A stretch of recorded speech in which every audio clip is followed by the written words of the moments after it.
A young man was running through some abandoned area at night. The young man was very tired, and the sweat was already pouring off him in hailstones, and he was breathing heavily. He was scared, as someone had been following him the whole way, and he hoped he was able to get away from them. Up ahead, he spotted an abandoned house and decided he could hide there and wait out the danger. The guy walked into the room and almost threw up as the walls and windows were blood-splattered. It really wasn't a pleasant picture, so he struggled to hold back the gagging. He didn't understand where so much blood could have come from, and eventually he threw up.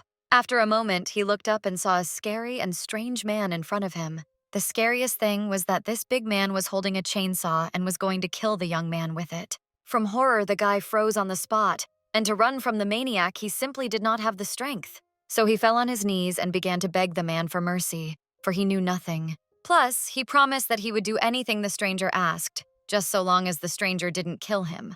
The scary man left, and the young man realized that he was kneeling in the middle of the auditorium and that it was all just a normal nightmare. It was a strategic management class, and the professor was asking student Yong Hoen if he had turned in his semester paper. At this point, the guy realized that this was exactly what he had forgotten to do, so he decided to rectify the situation immediately. The young man began to look for the final version of his work in his belongings, and he projected it onto the board, except he went a little overboard with the presentation. In the end, it was also part of the young man's dream. He realized this when he fell out of bed, hit his back, and woke up. He woke up before his alarm clock rang. His report materials were on his desk, and he had studied so hard that now he was having nightmares like this. 10 days before these events, Jong Hoen spent all his time studying and preparing his report, while the rest of the students were relaxing, throwing parties, and traveling. Nevertheless, he had finished his report and slept for 3 whole days, and now he looked to see that the room was full of empty energy bottles that he had been hanging on to the whole time. Even though he might have gotten sick, it was more expensive to piss off the professor, but his mood was a little spoiled by the nightmare he'd had today. At that moment, the boy remembered that today was Christmas. He sighed heavily, went to get dressed, and decided to go out to eat for the first time in 3 days. He wondered what the other students who stayed in the dorm were doing now, except that the room looked strangely empty and mystically scary. Hoen didn't understand why everywhere was so untidy and also so quiet. Just as suddenly, he stepped on something sticky and slippery, and after a moment, he realized it was blood. The guy got really scared and tried to turn on his phone and call, but as soon as he turned on his phone, he noticed a sea of unread messages. All the messages were of the same type, asking him where he was, whether he was alive, and asking him to call back. Hoen didn't understand at all what was going on, and there was no signal either, so he decided to go into the store and ask what was going on at the university. At first, he thought no one was here either, but then someone came out to his call. The guy decided to get close to the man. He asked the man to call the police and report a dead body in the dormitory, except this man was eating another man and didn't look quite normal and alive. Hoen realized he was in a dangerous situation and needed to get his feet out of here, but he couldn't take a step out of fear. The guy didn't have the ability or desire to think long. Seeing someone eating another person, he started running away from the danger. He was well aware that if he was caught, he too would become a corpse. The situation was so bad and the enemy was not going to leave the young man alone. So he grabbed the goods from the shelf and threw them at the pursuer. Except it didn't work on them, and the guy was starting to realize that his business was bad, and he was being pursued by people far from human. Hoen suddenly realized that the girl who had been bitten had also turned into a monster. Now these 2 monsters started chasing the young man, who started running away from the store. The guy ran out into another room, blocked the door with a mop, and asked the monsters to leave him alone. Suddenly, the girls stopped and stopped banging on the door. Nevertheless, the lad realized that he needed to run again. His heart was pounding frantically, and his feet led themselves to the auditorium where he was trying to find his teacher. But there was no one there either, except for a note that said that if the young man wanted to live, he should be quiet so as not to wake the monsters. It was the strangest possible remark and situation, so he didn't understand anything. Hoen stood looking at the duct tape door for a while, and the moment someone tried to open it, the guy started running from the premises. He realized now that he shouldn't have yelled, and should be quiet as the door was opened and new monsters began to come out of there. Hoen had made it almost to the last floor, and it was clear that there was nowhere else to run. The young man had no more strength to run and froze on the stairs, while a new monster was already catching up with him. However, the guy realized that he couldn't stand still. He needed to keep moving no matter how scared he was. At that moment, he noticed a man up ahead, hiding his face behind a mask and holding a bat. The stranger stood up, and Hoenn realized that he didn't look like a monster, so he decided to talk to him. The man did not hurry to answer, but took and threw an axe at the monster, which appeared behind the young man's back and hit him directly in the head. The stranger started to approach Hoenn and said he thought the guy was already dead. The situation was getting more and more frightening, because the brown-haired man had never seen a brunette in his life. The stranger was surprised at this aloof demeanor of Hoenn's and didn't understand why the man pretended not to know him, except that Hoenn didn't really recognize the man in front of him. At that moment, the man took off his mask and said he was Ki En-won, so it was surprising to him that Hoenn pretended not to know him. The young man tried to remember where he could have met this handsome guy, because his appearance was quite remarkable, and screamed that he was definitely not a nerd and quiet. But the problem was that he still couldn't remember the brunette, and given his appearance, he realized that if he had met him, he wouldn't have forgotten. But here was what Hoenn was well aware of. This man could hardly be called normal, for he never put the axe away, but continued to hold it in his hands. And then the brunette took and pinned Hoenn against the wall. Yoon-won didn't understand why the younger man was trying to get away from him. Had he done something wrong? The brunette thought Hoenn was doing it because he was afraid it would kill him.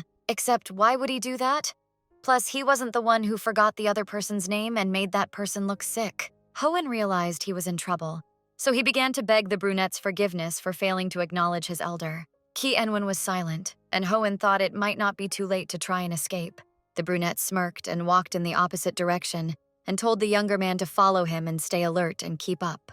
The man added that it was extremely dangerous for them to stay here, as the undead were about to rush in because of the Shaitan's shrieks. They were walking away from the dormitory, and Hoenn still couldn't figure out what had happened in the 3 days he had slept in his room. How quite normal people could turn into such an incomprehensible thing in such a short time, and how many people were left alive here. Yes, and the brunette acted as if they had known each other for a long, long time, which was odd too. After all, they had essentially met today for the first time in their lives.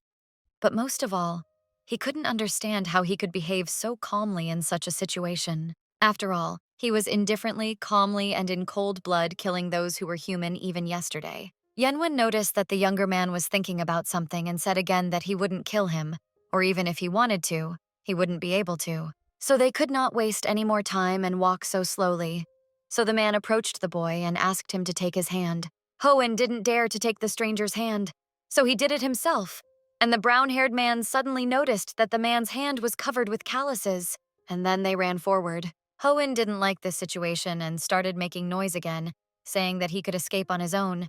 He didn't need to hold hands to do so, but the brunette knew perfectly well that if he let go of the young man's hand, he would fall back, fall down and cry. But Hoenn didn't think so. After a while, they did make it to a less normal and safe place.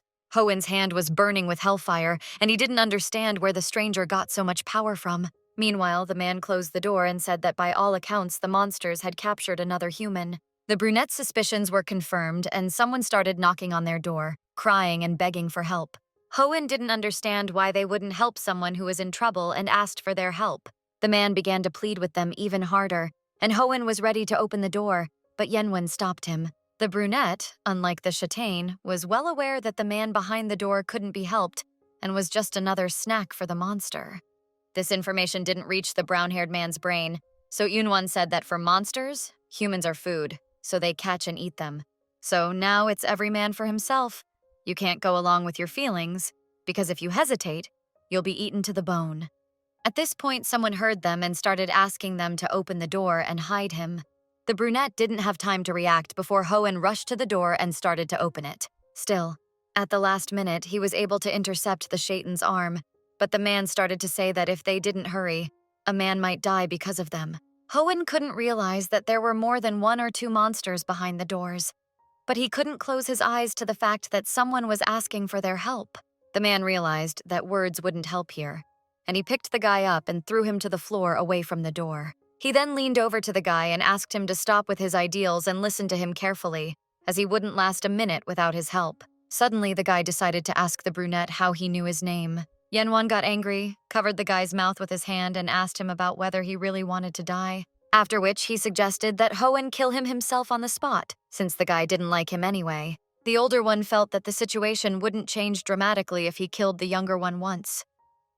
At that moment, they heard the screams of the girl who was caught by the monsters. Once the monsters had had enough and left, the brunette figured they could open the door and go about their business. Hoenn didn't understand what had changed. For not so long ago, the brunette himself had forbidden them to open the door to the room. The man smiled. He knew his junior was an excellent student, but for some reason his mind was too tight right now. Hoenn, on the other hand, felt that if they were going to cowardly hide, they'd better stay here, since water, electricity, and walls were in place. With one kick, the man kicked the door open and asked if the man really wanted to hide in this wreck, and suggested he call the monsters to a pajama party. Shaitan clenched his fists. He decided he would rather agree with the older man than try to prove a point. If that was the case, they should have gotten out of here before the monsters moved away, because they didn't have any special intelligence, and if they found prey, they weren't interested in anything else. At this point, it came to Hoenn's attention that his new acquaintance was using that man as bait. The brunette, however, thought that the guy was at fault, as he was yelling all over the hallway, and that's why he got caught by the monsters, so he shouldn't be reflexive about it. After that, they went out into the corridor and walked on. Hoenn asked the older man why he had taken him with him. After all, he was no more than ballast. Shaitan thought for a long moment, then assumed the man would feed him to the monsters if he got the chance, so that he himself could survive. Only it was a wrong assumption, because at the actual grandfather, Jong Huchin shouldn't have died. That's why the man was by his side. Hoenn had the impression that he was in some horror movie that never ended, and here they came to another audience. In truth, they had come to the communal shower room, which was the only place to get away from the monsters. Except that in Hoenn's opinion, they couldn't get in, since the doors to that room opened strictly on a schedule. At this moment, Yunwan looked at the brown-haired man and asked how one could be so stupid. He then lifted the lid on the lock and entered the password. Shaitan was shocked that the brunette was able to open the door more than the monsters, since only the commandant should have known the password. There were other people in the shower room, however, who froze and looked at the people who entered. Hoenn noticed that all the people in the shower room were hostile, so he started saying that he wasn't a monster, but a very ordinary person. The guy who wanted to hit them with a chair asked how they managed to get here. The man with the bat summarized Hoenn's story by revealing that the man had been sleeping in his room the whole time, and Unwon had gotten the password to the shower in the receptionist's room. Except that no one believed their heartwarming story. It was hard to believe that someone could have been so sound asleep to not notice all the chaos that was going on around them. Afterward, Jusok asked the brunette where he had been walking all this time. Yunwan wasn't going to answer any questions, so he said he didn't remember anything, period. Chusoku didn't like that answer and poked the brunette in the chest with his bat and demanded that he answer his questions honestly. In response, the brunette did the same, but only with his bloody axe. The man was thus showing that he was in charge and told Jusok to choose his words when speaking to him. Hoenn realized that his new acquaintance might as well kill Jusok, so he approached him and asked him to silently put down the axe. Shaitan admitted that their story looked a little ridiculous, but it was exactly as they said, for there was no point in lying in such a situation. Also, Hoenn said that although his friend looks like a thug, he's a good kid, and then asked to get into their situation. With difficulty, but Hoenn managed to quiet the other students. Suddenly, Choi Dabin recognized Jong Hoenn, because they had once worked in the same group in freshman year. After a while, the guy recognized her and also apologized because he couldn't do it sooner, because she had changed her hair. Also in the shower room was freshman Park Gonu from the math department, and Juseok from the final year of administrative management. Then she bowed to the brunette and said they hadn't seen each other in a while. The girl admitted that she did not expect to meet a man in such a place and under such circumstances. Hoenn didn't expect Dabin to know the brunette, and the woman said it was Ki Yunwan from the sculpture department. Hoenn hadn't expected that his new acquaintance had actually gone to uni with them. Shaitan reflected on the fact that the brunette went to lectures and studied like everyone else. But for some reason, there was a strange feeling inside about it. Dabin was well aware that the three of them had been very lucky to sneak into the shower room and sit there quietly all this time. But the other students were probably already dead. It turned out that the monsters, though they couldn't see well, were overly sensitive to sounds, and since the guy slept all the time, that's why he survived. Suddenly, Hoenn asked if anyone had tried to get out into the street and try to call or text someone from there, since there was no cell service or internet. Dabin and Gonu glanced over and asked the brown-haired man if he really didn't know anything. They realized that the guy really didn't know anything and asked him to go to the window and look, and there were crowds of monsters walking around the yard, so they couldn't get out of here. This was something Hoenn really didn't expect to see. It was a perfect winter, sunny day, but there were mobs of monsters walking around the yard, and the asphalt was strewn with corpses and painted with blood splatters. The point was that they were locked in the shower room, and if they got out, at best, they would reach another building. But there was no chance of reaching the gate. Suddenly, Gonu asked Hoenn if he had stopped by the convenience store on the first floor. The boy described his girlfriend and asked if the young man had seen her, for she and the others had gone down to the store just then. But there had been no news of her since. Shaitan swallowed, as he was well aware that he was most likely talking about a girl who was already dead. Suddenly, they were interrupted by Yenwon and told that they had a visitor. Hoenn also heard a very strange sound from outside. Someone would enter the password incorrectly and then ask to be let in because they were too hot. Gonu recognized the voice of his acquaintance. The guy wanted to open the door, but the brunette stopped him. Jusok was sure it was the people, who had earlier gone to get food at the store downstairs. The older man insisted that Gonu open the door for his girlfriend. Except this time, it was already Hoenn who asked to slow down. Yenwon thought that whoever was behind the door was hardly still human. He was especially unsure if that person would remain human once indoors. The girl outside the door begged Gona to let her in as she was scared and in pain. The mathematician couldn't stand it and opened the door, except that the people behind the door weren't quite people anymore. And then the monster slipped his hand through and swung the door open. But Yenwon intervened in time, cutting off the monster's arm and started to close the door. Afterward, he slammed the door shut and Jusok called him crazy and asked him what he had just done and why. The brunette gawked at the man and said that what stood outside the door was no longer human. Unwon shoved Jusok away as he was already in a bad mood, and the man was making it worse as he didn't shine with intelligence. Then the brunette stepped away from the door and said that Jusok could open it, except he wouldn't save him from death. Realizing that the student would not do so, Unwon said that in that case, he went to wash up. At that moment, the girl asked Hoenn how he knew Ki Unwon. Truth be told, the guy didn't know what to say to her, so he said they met on the way here and acted together. She thought that this situation was strange, because this guy was very popular in his faculty, but for some reason he was now a bit like that guy. After which, the brown man learned a very interesting story about a guy he only found out about today. At that time, Ki Unwon led a normal student life, attending lectures and being the favorite of the female section of the university. Dabin suddenly stopped developing the topic further, as she deemed it inappropriate under the circumstances they were in now. Husoku didn't like that the two students were having a long conversation about the brunette. It annoyed him, and he asked them to stop doing it.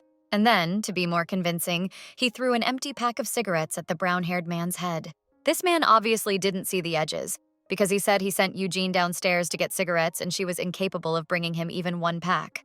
He'd assumed from the start that he'd be left without cigarettes when she was still coming out of the shower room, crying bitterly and sniffling her nose. Dabin Rashila interceded for her friend, saying that the older man himself had seen perfectly well that the girl was sick, but had insisted that she go anyway, so he had no right to say such things now. Jusok denied his guilt, for he believed that both Dabin and Gonu were also guilty, but pretended they had nothing to do with it. The girl reminded the man that Gonu had offered to replace Eugene back then, but it was Juseok who had persisted with that, saying that there would be no exceptions for anyone. He asked the boys if they still thought it was all a game. He didn't care about the personal circumstances of the young people, because here everyone's life hung in the balance and no one would coddle anyone. The man caught angry and judgmental looks and then said that you don't get to cry and suffer and say it won't work out here, and if you do, you're the weak link. He decided to lower the degree a bit in the shower and asked the man to tone it down a bit. To calm the man down a bit, the brown-haired man offered him one cigarette each, since he'd grabbed his own when he left the room. They moved away from the others and started smoking. The man accused the younger ones of not having seen life and teaching him how to act. Shaitan didn't say anything to that, as he thought the older man was basically talking nonsense. Suddenly, Hoenn caught himself thinking that it had been so long since he had smoked that he had almost forgotten how to do it. After a couple puffs, the guy asked the man to stop being mad at the others, because everyone was on edge now. Besides, the guy was well aware that a split in the group was not conducive to survival, and it wasn't clear how long they could last on campus. He persuaded the man not to fight with the children as he was above it. Suddenly, Jusok voiced a thought that had occurred to Hoenn himself recently as well. He asked the guy if he thought they were in a situation that resembled a horror movie. After all, if you think about it, you could see some similarities to zombie movies. Jusok also believed that all zombie movies have their own canons and rules. Oddly enough, the first was that in movies like this, the first couples to die were the ostensible ones. Hohen froze, not believing his ears, and the man said that Eugene had already died. Now it was Gonu's turn. When he died, it would be the capricious Burden's turn, and it all made him feel calmer at heart. Shaitan did not like to interfere and preferred a quiet life, but it was too much even for him, and the guy said that he had also heard about such laws, but only their information was radically different. He believed that it was usually the stupid, unaged man who was usually the first to die. The man didn't expect someone to say something like that to his face, and Hohen asked him not to dwell on it, since he was only joking. But Jusok had trouble controlling his emotions and understanding humor, so he grabbed the marquee by the pecs and painfully slammed the man into the wall. He wronged Hohen in vain as he instantly received a strong punch to the jaw from Yenwon. Hohen didn't expect anyone to do such a thing for him, and Yenwon threw a few more punches at his opponent and he bent in half. As a result, the brunette knocked out several of his opponent's teeth, causing him to bleed. Yenwon looked menacingly at Jusoku, and then said that his friend had said he was joking. Suddenly, Jusok called the brunette hurtful words, for which he received another fist on his teeth. After that, Yenwon let go of the man and the man fell to his knees in front of him. Hohen watched the scene in silence, while Unwon questioned Jusok as to why he had gotten to the brown-haired man, since the latter had said it was all a joke. The Shoten looked at Unwon's body, for it was covered with recently healed wounds. What caught the young man's particular attention was the scar on the older man's neck. Meanwhile, the brunette pointed at his lips and said that Jusok should smile immediately and not turn the atmosphere into an incomprehensible mess. Instead of smiling, the man was crying and his blood was dripping onto the floor. The brunette, on the other hand, looked coldly at Jusok, and the latter had already called his assailant a real psychopath.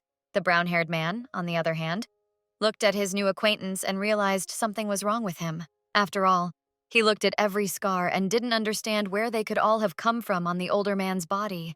The question was that a normal person could hardly survive even a couple of such wounds.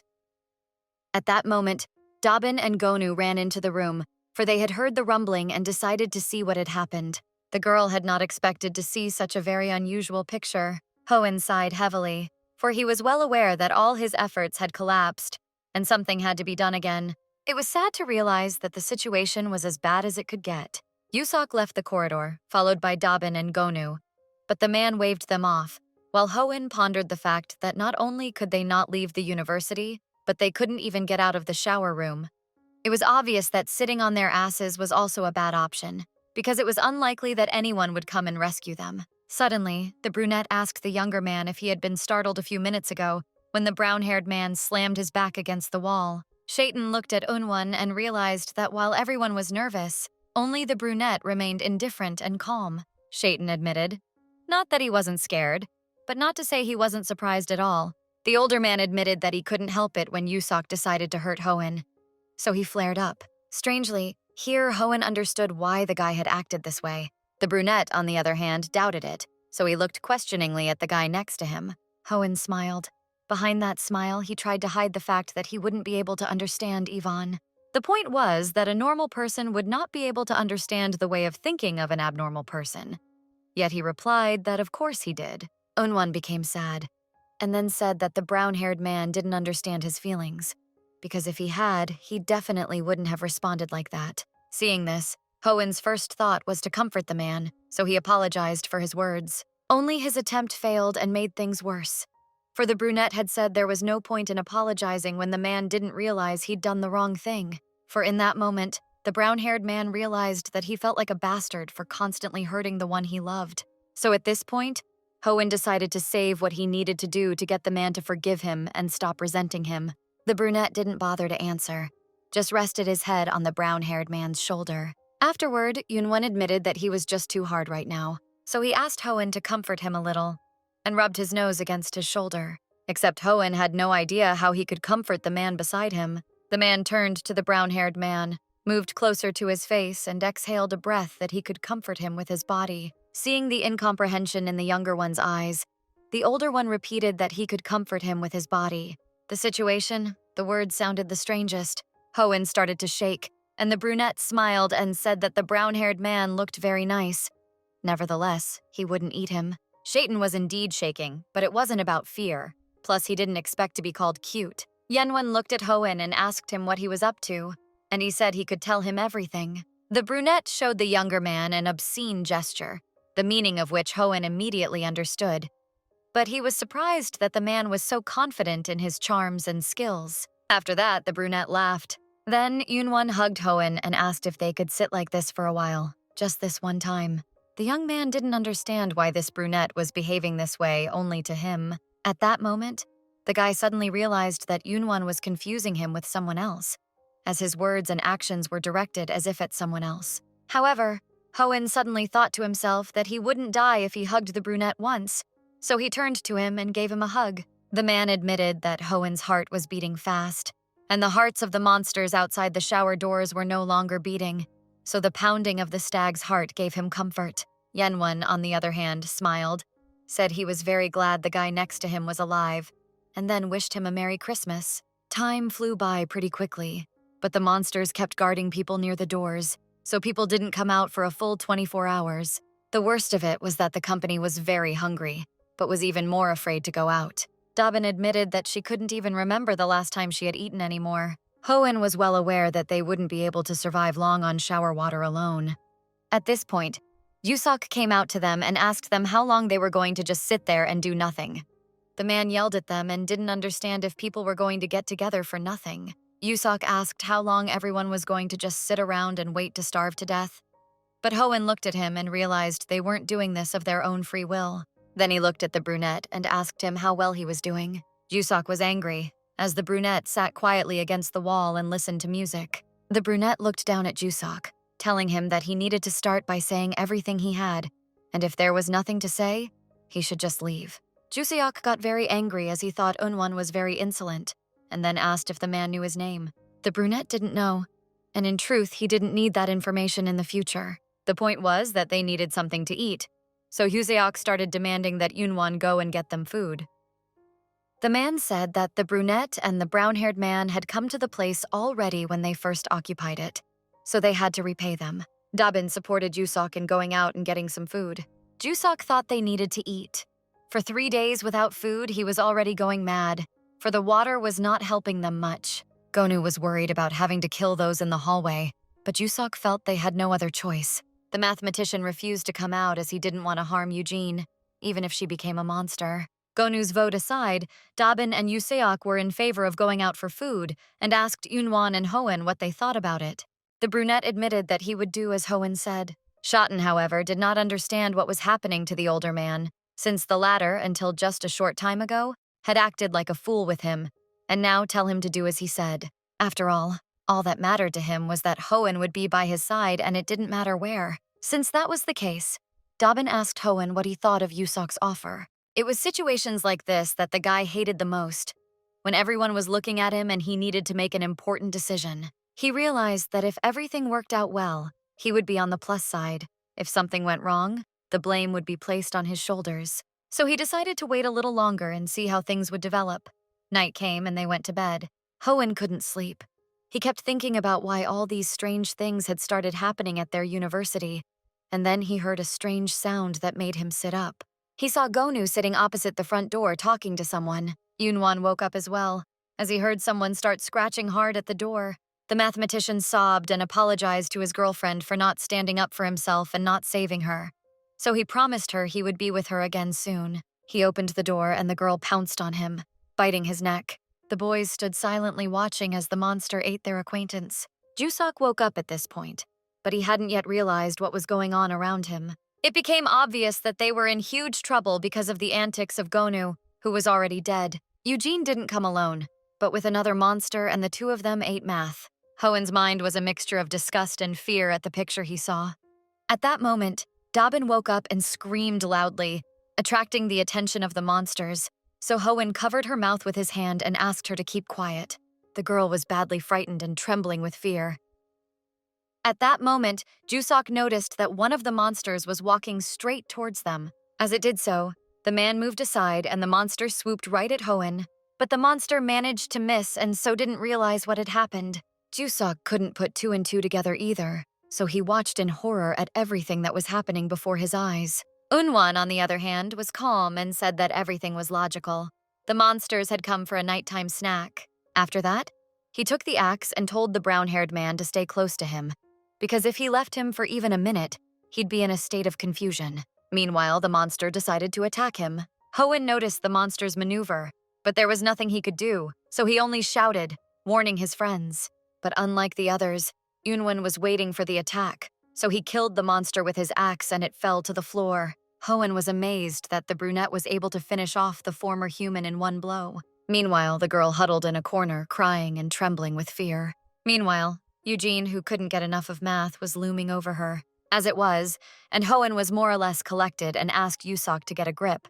But there was nothing left of his contrived courage. Shoten realized there was no use for the older man, so he took a small table to at least hold back the Eugene monster's attack. Except he didn't have the strength to hold back such a strong onslaught. So the guy thought he needed to put all his strength into his attack, and he was able to seal the monster to the wall. The brunette even praised him for his ingenuity, saying that now it would be easy for him to aim for the creature's head, and then took his axe and chopped off Eugene's head, saying that it was either that or burn her. There was no other way to make these monsters not rise anymore. At that moment, they noticed that the mathematician was no longer human either, but had turned into a monster. After that, he pounced on the humans. Hoenn and Enwon waited for him to approach, and all Jusok did was scream while sitting on the floor. So Gonu picked the weakest link, the oldest of them, and bit him. At that moment, the brunette asked the brown-haired man to open the locker that was behind his back. As soon as Hoenn did so, the monster reacted to the sound and ran forward and sealed itself into the locker. That wasn't enough, so Unwon asked the younger one to hold the monster tightly. The young man didn't resist and pressed Gona's hand against the locker. Such malleability surprised the brunette, for the lad had not been so docile before. It stirred his blood and pleased Yenwon. He even considered that today might be his birthday. The moment Hoenn felt like he was going to be turned inside out, Enwon cut off the monster's head. There was an oppressive silence in the shower room after that. Dabin was the first one who couldn't take it and threw up, while Jusok sat there shaking with fear. Meanwhile, Hoenn was in prostration and didn't react to Unwon's words, who called out to him to go wash up since the monster's blood had gotten on him. Suddenly, the brown-haired man realized that the brunette didn't care at all about the fact that he had killed two subhumans. Although Hoenn never came to his senses, he did take a shower. He used to think that he would be able to adapt to the circumstances, be able to reassure others and survive. But after what happened now, he wasn't so sure anymore. Now he felt how wrong he had been, and it was a dream, not reality. At that moment, Enwon came over to him, turned off the water, and told him that you should shower after you take off your clothes. The brunette tried to unbutton his shirt, but the brown-haired man pushed him away and told him not to touch him. It wasn't the touch itself. It was the fact that the man was doing it with the hands he had just used to kill. Unwon was sad at the thought of the younger man disliking him so much. But that wasn't the point. It was the fact that a man had just died. The brunette was angry. He tried once again to get through to the younger man because it was time for him to realize that there were practically no more people here, and the things that hunted them were not people, but monsters. Hoenn didn't understand how you could kill left and right, how you could use other people as bait to survive. At this moment, Unwon looked at Hoenn and recognized that he had a talent for making people furious. And then he asked the guy to tell him if he pissed him off or not, because that would be honest and no, that's it. For in fact, the brunette could see perfectly well that Hoenn had been giggling weirdly all day, trying to please everyone instead of saying what he really thought. After all, Hoenn had always just gone with the flow, didn't like to make decisions or take responsibility for his decisions. Besides, the one was constantly trying to pretend that he was all noble, so it was time for him to put the pretense aside. The brunette realized that the younger man wanted to remain a do-gooder until the very end, even if he died, which made him as cruel as possible. Everything Enwon had said before had seemed meaningless to Hoenn, but of this moment, now many things were beginning to make sense. It was only now that Hoenn realized that the older man was right about everything. All his life, the guy really just wanted to live and never tried to take the initiative and would make the decision for him. Even now, he constantly criticized Unwon, but hid behind his back in moments of real danger. And then the brunette touched the guy's waist, pressed himself against him, and leaned into his neck. In addition to touching Hoenn's waist, Unwon also touched another spot on the Shoten man with his foot. So Hoen asked Yunwan to move away from him a little. For in essence, the brown-haired man knew exactly what was going on and couldn't mistake this feeling for anything else. But Yenwan wasn't going to move out for nothing. The brunette was going to stand like this for a while, for he wanted the brown-haired man to comfort him with his body. The brunette's intentions were hard not to understand. So eloquent were they. So he tried to move away and let him go. But Yunwan only hugged the young man tighter, not understanding why he was pushing him away. After all, he had just asked to be comforted by his body. Hoen, on the other hand, offered the brunette a hug like last time, but this time the brunette's cuddling wasn't enough for him, and he asked the guy to do what he had fantasized last time. Suddenly, the guy realized what the conversation was about. He blushed heavily and decided to pretend he didn't understand. But the brunette didn't believe him this time. After that, Yunwan touched Hoen in an obscene manner. The brunette kissed his partner's neck, and he realized that he'd always thought he was crazy, and now he clearly understood it. And then Enwin looked into Hoen's eyes and asked him not to look at him with those eyes, because he was only getting more aroused. The man realized he didn't want to hold back any longer. After that, he pressed Hoen against the wall, and the latter did not understand how someone could feel such sensations in a situation when there were corpses lying in the next room, and the air was soaked with blood. Hoen blushed, breathing heavily, and asked the man to stop and let him go. The brunette pulled back a little, but he asked Hoen to promise him something. Yenwen asked the brown-haired man not to throw around any more words about death and not to die so foolishly. The young man made this promise to the brunette, and he let him go. Yunwen hoped that Hoen would definitely keep his promise. After all, even if Hoen forgets about everything again, he will always remember that promise. Having said that, the brunette went to leave, but at that very moment the brown-haired man asked him to stop. He looked at Unwin and said that he really was wrong about the situation. To tell the truth, the young man didn't fully understand what the man was saying, but the man convinced him nonetheless. Hoen realized what he had done was wrong, as he kept hiding behind the brunette's back, causing trouble and not wanting to take responsibility.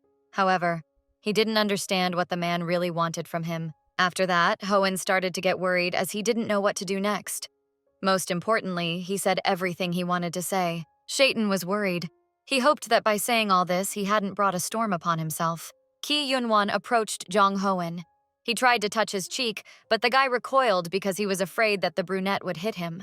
But it didn't happen, and the brunette stroked his cheek and then said that such words gave him hope in his heart. Hoen showered and thought about how for a very long time he couldn't take his eyes off of Yunwan's kind smile at that moment. In one of the lockers, the guy found some spare clothes and changed.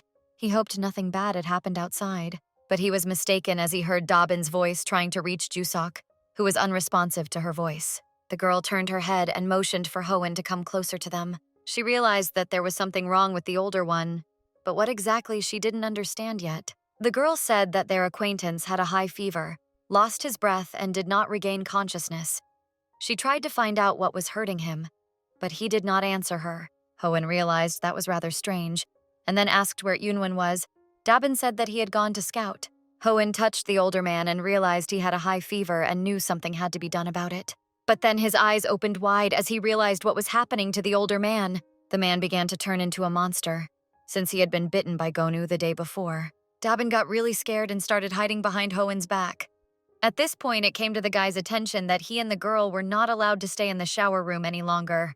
Dabin hadn't gotten the gist of the whole situation yet, but Hoen said it was time for them to leave and be sure to find Ki Unwan. Dabin was worried about the fact that there were monsters outside the door, so they weren't allowed to leave, but she didn't realize that she was in even more danger here. The boy didn't know what awaited them beyond the door, but he knew very well that they wouldn't survive here. The girl hesitated, so Hoen took her by the shoulders and asked if she was ready to pick up an axe and chop off Yusoku's head like Yunwan had done earlier. There was no more time to think. Yusok had turned into a monster, so they ran out of the shower room, though they didn't realize where they were running to. Hoen understood perfectly well that it was better to keep their distance. But here the monster was also running very fast, so they definitely wouldn't be able to escape. At that moment, the guy remembered the brunette's words to her in the shower. So the guy decided to summon the monster's aggression on himself and asked Dabin to run the other way and find something to hit the monster on the head with. The girl pretended to understand and ran to find an object to hit. After that, to get the monster's attention, Hoen threw a pack of cigarettes at Yusok's head. To make the monster run after him, Hoenn shouted, drawing attention to himself. It worked, and the monster Jusk ran after him. Hoenn was well aware that if it wasn't for Unwon, it could have been him in Jusok's place and running after people, trying to bite and eat them. Now the lad was well aware that his life was not at all to his credit, but that of another man. It was sad to accept the fact that these all humans were no longer humans, but it was true nonetheless. So the guy stepped aside and the monster, before he could react, fell out of the window. At that moment, Dabin ran up to him, carrying a heavy object in her hands. She was the one who couldn't stand it and hit the monster on the head with a heavy book, wishing it dead. Honestly speaking, Hoenn was greatly shocked as the girl showed strong aggression and kept hitting the monster with the book. But she lacked the strength to kill the monster. At this moment, Hoenn remembered the promise he made to Unwon and made every effort to help the girl. Together, they managed to throw the monster out the window. The guy realized that this was a temporary measure, and Jusok would be back soon since they hadn't cut off his head. At that moment, Enwin came up to them. He praised Hoenn and said that they really should run away from here. Afterward, the brunette hugged the châtain and took his time to tell her where he had been before. The man stood for a long time and hugged the brown-haired man, who didn't realize what was happening to him. The brunette looked at Hoenn and said that if he was going anywhere, he should definitely take him with him. Châtain understood everything perfectly, while Dabin watched their interesting relationship from the sidelines and remained silent. Hoenn, on the other hand, asked for the brunette to let go of him. He didn't understand if it was really that unpleasant. And next, Unwon said something that scared the girl, for she and the brown-haired man were screaming so hard that they could be heard on the other floor, which meant that the monsters would be here soon. But here Hoenn wasn't quite sure what his friend meant. To make the boy understand everything, Yenwon asked him to listen to everything himself. At this moment, Hoenn's face contorted in horror as he heard the roar of all the awakened monsters rushing over. And that meant they were in big trouble, because it had become much harder for them to survive. After a while, they came to another door, stopped and waited. Dabin knew full well that behind that door was the reading room, so she asked the boys if it would be safe or not. Yenwon looked at her and asked if she had any better ideas. She said she didn't. What she knew for sure was that they were not to go to the cafeteria next door under any circumstances, because it was really bad there. The girl perfectly remembered the moment a whole crowd of monsters jumped out of there. Hoenn became frustrated as now they couldn't get food. At that moment, Hoenn looked at Unwon and asked him about the box he was holding. The brunette shifted his gaze to the object he held in his hands, but was in no hurry to answer. He just picked up and dumped boxes of instant noodles on the floor. Dabin and Hoenn each took a packet of ramen. They were happy because they had food now. Hoenn was practically crying with joy, and the brunette realized that this guy was very happy. Hoenn realized that it was so strange to react to ramen like this in such a situation. Hoenn's smile was wide and genuine, for this was his first meal in quite some time. And then he looked at the brunette and thanked him from the bottom of his heart for the gift. But that's where from and how the young man was able to obtain these treasures. But the man was mysteriously silent. At that moment, the door opened and from there emerged a young man, alive, who wanted to eat noodles. After that, they made noodles and started eating. It was hard to believe that you could cry because you ate instant noodles and feel profound happiness about it. There was another group of people in this room who had no hope of survival anymore, as they thought they would die like this in confinement from starvation. One of the girls admitted that the first few days they survived on candy and chocolates they could find on the premises. But there were quite a few of them here. So what food supplies they had were quickly running out, and none of them had a store or cafeteria to walk to. At this time, Unwon was sitting on the sidelines, and Hoenn realized that he wasn't the one who should be receiving thanks. But the man showed no interest in their dialogue, and the girl suddenly asked if they had been hiding in the dormitory all this time. Châtain decided to go along with that assumption, for it was essentially correct. But this group was different. One of them even ran away from the central library. Hoenn didn't expect there weren't any living people left in the central building, but the guy said that wasn't the point. There were real people there, except he couldn't get along with them. The guy said that there was a big fight inside from the group in the central building. Châtain understood that this could happen. After all, different people met and each handled the situation differently. Since the stranger was shaking violently, it was safe to assume that the quarrel there was quite complicated. And the girl decided it was time for them all to introduce themselves to each other. The long-haired girl's name was Cho Sona, and she was Dabin's roommate. Jong Huchin introduced himself and was about to introduce the brunette when he called him over, saying that these people didn't need to know his name. Ki Unwon was sure that everyone in this room was going to die, so the brunette asked the brown-haired man not to waste any more time, but to go to him, as his mood was deteriorating drastically without him. Everyone in the room fell silent, and Hoen tried to convey to everyone that it was a joke, except that it wasn't very believable. Night came and everyone began to get ready for bed. Hoen watched the people and realized that for them, it was all business as usual by now. Except that Hoen and Yunwon were awake and clearly about to do something crazy. The brunette pulled the younger man to him by the arm and said that he had asked him not to move a step away from him. Had the boy forgotten what had happened during the day? Hoen once again admitted he was wrong, but he had no intentions of dying, so the man could take it easy. After that, the guy released his hand and ran to find blankets for them. It was a bit of a struggle, but Hoen managed to find 2 blankets, and they covered themselves with them, while lying down next to each other and trying to sleep. But the brunette was awake and stared intently at the young man. He tried to sleep, but under such a gaze he couldn't. So he asked if there was something stuck to his face. Yunwon admitted that he felt strange since Hoen was different this time, not like usual. This statement seemed very strange to the brown-haired man, for he thought they had met a couple days ago. So he suggested that the man get a good night's sleep, for he was tired today, and the man reached out his hand to hug him. And in just a second, he was already holding the younger one tightly to his chest.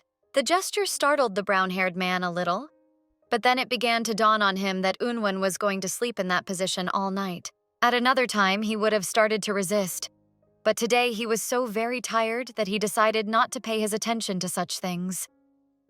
A new day came, and it became clear to Hoen that the people who had locked themselves in the reading room were afraid to go out into the corridor. They were even afraid to go to the toilet. Consequently, their food supply soon ran out. The candy was given out piece by piece, suggesting that at this rate they would starve to death sooner than wait for the rescue party. And one day, Hoen heard the members of that group wailing and saying that they could have eaten one more candy bar if Yunwon, Hoen, and Dabin hadn't been here. Shoten was well aware that someone had just accused them of all the deadly sins, and Sona realized that they would have to go out and look for food. Dabin highly doubted they'd be able to find somewhere to eat, but Sona assumed the supplies must still be left in the cafeteria. They were well aware that some of the food was likely missing, but the frosting had to be intact. Dabin doubted it was even realistic to get to the kitchen, since that would require going through the entire cafeteria, which was crawling with monsters. Sona suggested using the freight elevator for this. The girl reported that if you go out the back door and down to the parking lot, there is an elevator that will take them up to the kitchen, and they won't have to go into the cafeteria. Dabin didn't understand why her neighbor had only brought it up now, but the girl and a few members of the group were glad for the information and were about to head out to get food. Sona did not share their enthusiasm.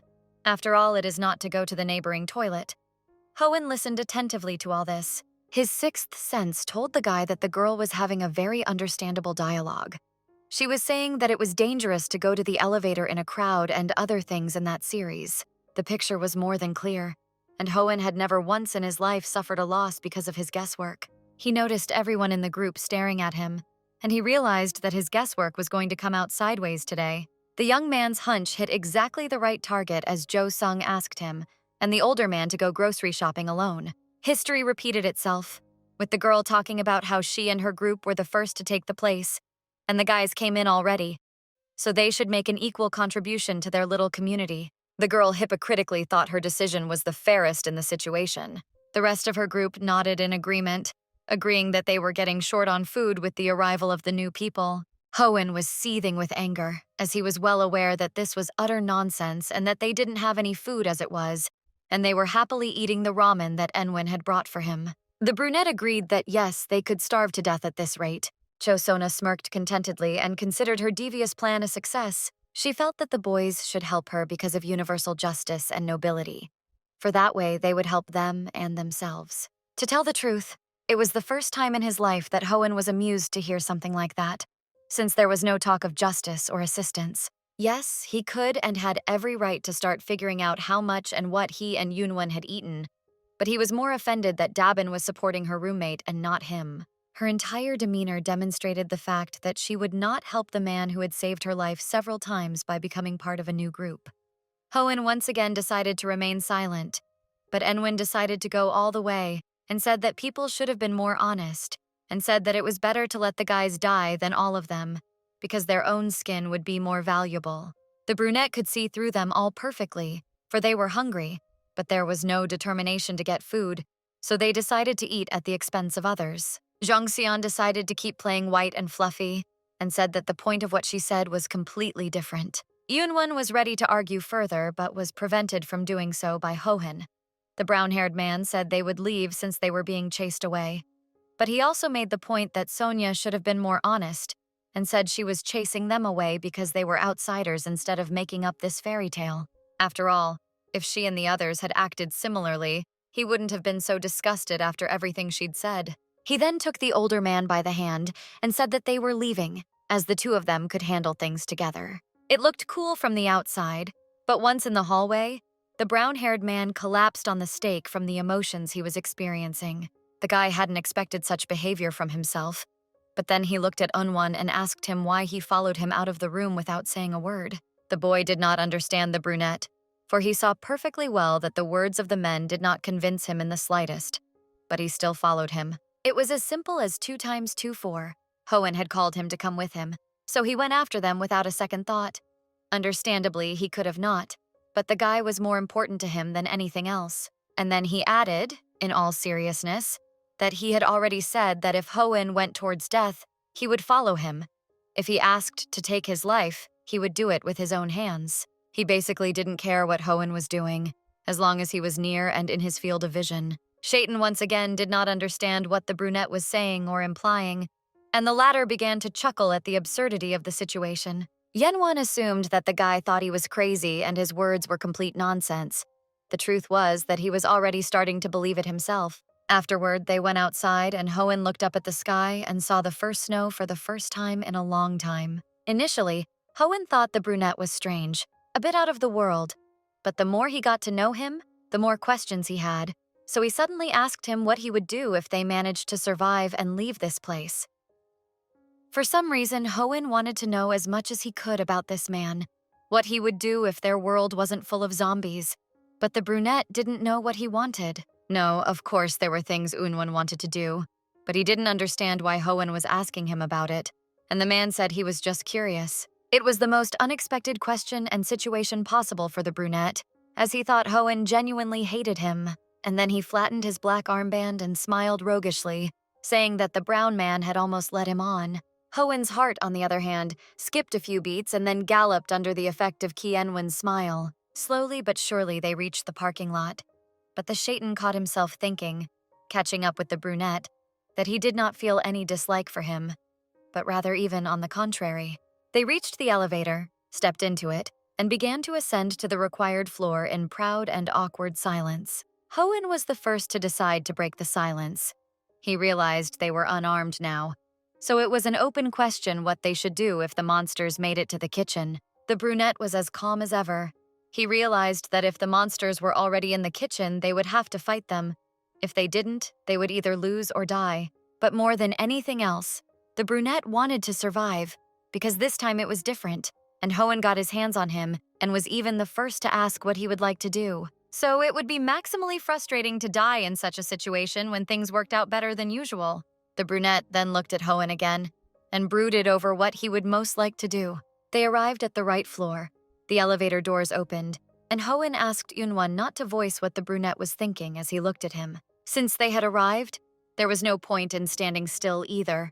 Of course, they weren't doing it for justice, but rather because they needed to survive. The guys reached the kitchen. There was indeed a small stock of food in the refrigerator, which should be enough for a while. Yes, having food was good news. The bad news was that the cafeteria was full of monsters, and there were only a couple meters separating them. Nevertheless, Hohen began packing food into a large box, and Unwon didn't understand why the Shanette had decided to save the people who had so cynically kicked them out from starvation. Though all those characters weren't to the guy's liking either, but he didn't understand how anyone could be left in the lurch. Shaitan wanted as many people as possible to be able to survive, so after loading the box with food, he gave it to the brunette to carry it to the elevator. Even though such a train of thought was incomprehensible to Unwon, he realized that his junior couldn't do it any other way, and he decided to collect one more box before catching up with the brunette. This time, Hoenn overdid it and the box was too heavy so he could hardly move it. Suddenly, one of the bags that was in the box fell with a clatter to the floor. At this point, Hoenn realized that he had attracted the attention of the monsters, and Sparta was about to begin for him. Just then, Yunwan came into the kitchen behind him, who had lost it and didn't understand why the guy had turned as pale as chalk. But to realize what really happened, it was enough to look behind Hohennu's back, and there was already a crowd of monsters. Here it was no longer about boxes and food, because you had to either kill all the zombies or try to escape from them. For the first time in days, Hoenn decided to choose first. So he fumbled for some object, grabbed it, and hit the monster in the head with all his might. From the force of the blow, he fell to the floor, but he was still alive. Yunwan took the scoop from Hoenn's hands as he didn't understand what he was going to do with it. But the guy replied that he took the first thing that came to hand to hit the zombie. For the first time noticing the guy's determination to survive, the brunette gave him a knife and told him that if the monsters approached him, he should aim at the lower part of his chin. Then those things would definitely die. The elder understood that doing such a thing to a living person was extremely difficult, including morally. But they were dead people in front of them, so there was no need to feel sorry for them. After a brief briefing, the brunette sent the younger boy away from the kitchen. Just reaching the elevator, Hoenn turned around and saw no one behind him. He only now realized that the brunette had decided to take the full brunt of the monster's attack. But saving himself alone while the brunette could die was not something Hoenn could do. So he returned to the kitchen and noticed that the young man was pouring something around the room. Yunwan, on the other hand, called all of his strange manipulations the most common monster hunt. Shetton tried to get the message across that it wasn't time to play games as the monsters were getting closer. At that very moment, one of the zombies slipped on the liquid that Enwin had spilled and fell. But he reached out his hands to Hoenn, and for the first time in his life, he couldn't stand it and plunged his knife into its neck, thus tearing off its head. In this strange moment, Yunwan was proud of his junior. And then he took the head of this zombie and ripped it off, as it was exactly what he was missing for the hunt. Then he took that head and threw it at the monsters. And the next thing you know, in the blink of an eye, the gas on the stove turned on and flames of fire erupted and consumed the monsters. Staying in the kitchen was getting more dangerous by the minute. Hoenn opened the door and started to tell the older man that it was time for them to leave. But he stood still. Nevertheless, they managed to leave the kitchen and were already in the elevator. But the doors didn't want to open yet and the elevator wasn't moving. The elevator, however, did not yield to the entreaties of the young man, who desperately pressed the buttons. Meanwhile, 2 more monsters appeared from the kitchen, which did not burn in the fire. One of the monsters had already reached the elevator, which still didn't want to move in any way. But at the last moment, the guys got lucky, and the elevator doors closed, and the elevator started its movement in a given direction. Sitting on the floor of the elevator car, Hoenn suddenly asked Yunwan since when did the sculpture department start teaching the discipline of ripping off a zombie's head? This question was not answered by Hoenn. Nevertheless, they made their way out of the parking lot and carried the boxes to the rest of the group. It was cold. The wind had picked up and was tangling their hair. The snow was also getting bigger by the minute, and the guys walked in silence so as not to attract the attention of the monsters. Hoenn nevertheless noticed that Sona was already waiting for them at the entrance of the room with 2 guys as guards. The girl praised them for a great job, pretending to care that they weren't hurt. Haven had never thought of himself as a fool, so he immediately realized that there was a catch again and asked the girl and her friends what made them come out here. The boy mercilessly recalled her words to her about them not leaving the library under any circumstances. Sona didn't stop acting like a noble girl and said that she and the company were abrupt, because they also need to be understood. Everyone is on edge. She made up the story again about them guarding the entrance until the guys came back to help them with the monsters, if anything. The guards were drooling over the boxes of food, and one of them even started to ask Hoenn to give him a box, because it was probably hard for him to carry it. But the brown-haired man suddenly froze, staring in front of him. Yunwan didn't understand either. After all, they were the ones who had gotten provisions for the whole group, and the girl was bragging about going out to stand at the door. Sona, on the other hand, argued that this was certainly no accomplishment, and now they would make forays for provisions on a first-come, first-served basis. She even decided to do the guys a big favor and take them off the list, since they had already gone to get food for everyone. Yunwan couldn't listen to any more of this nonsense, and said that it was right that the group felt guilty in front of them, since every member was so cowardly and hypocritical that it was disgusting, since all they could do was wait for someone to bring them food. He approached Sonia and said he doubted that there was anything to distinguish her and the others from the corpses running around in the street. After that, Enwin went to get the rest of the food, and Hoenn realized that he had made a mess, and he would have to deal with the consequences again. Chosona, on the other hand, stared intently at the straight back of the brunette on the other side of the glass doors, and then she ordered her minions to lock the door so no one could get in or out. Hoenn didn't understand how they could make such a move while his eldest was outside. Sona said that only Hoenn could enter the room since he's an acquaintance of her roommate, so she'd believe him.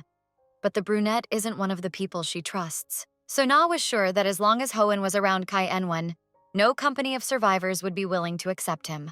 The girl gave advice to the Shaitan.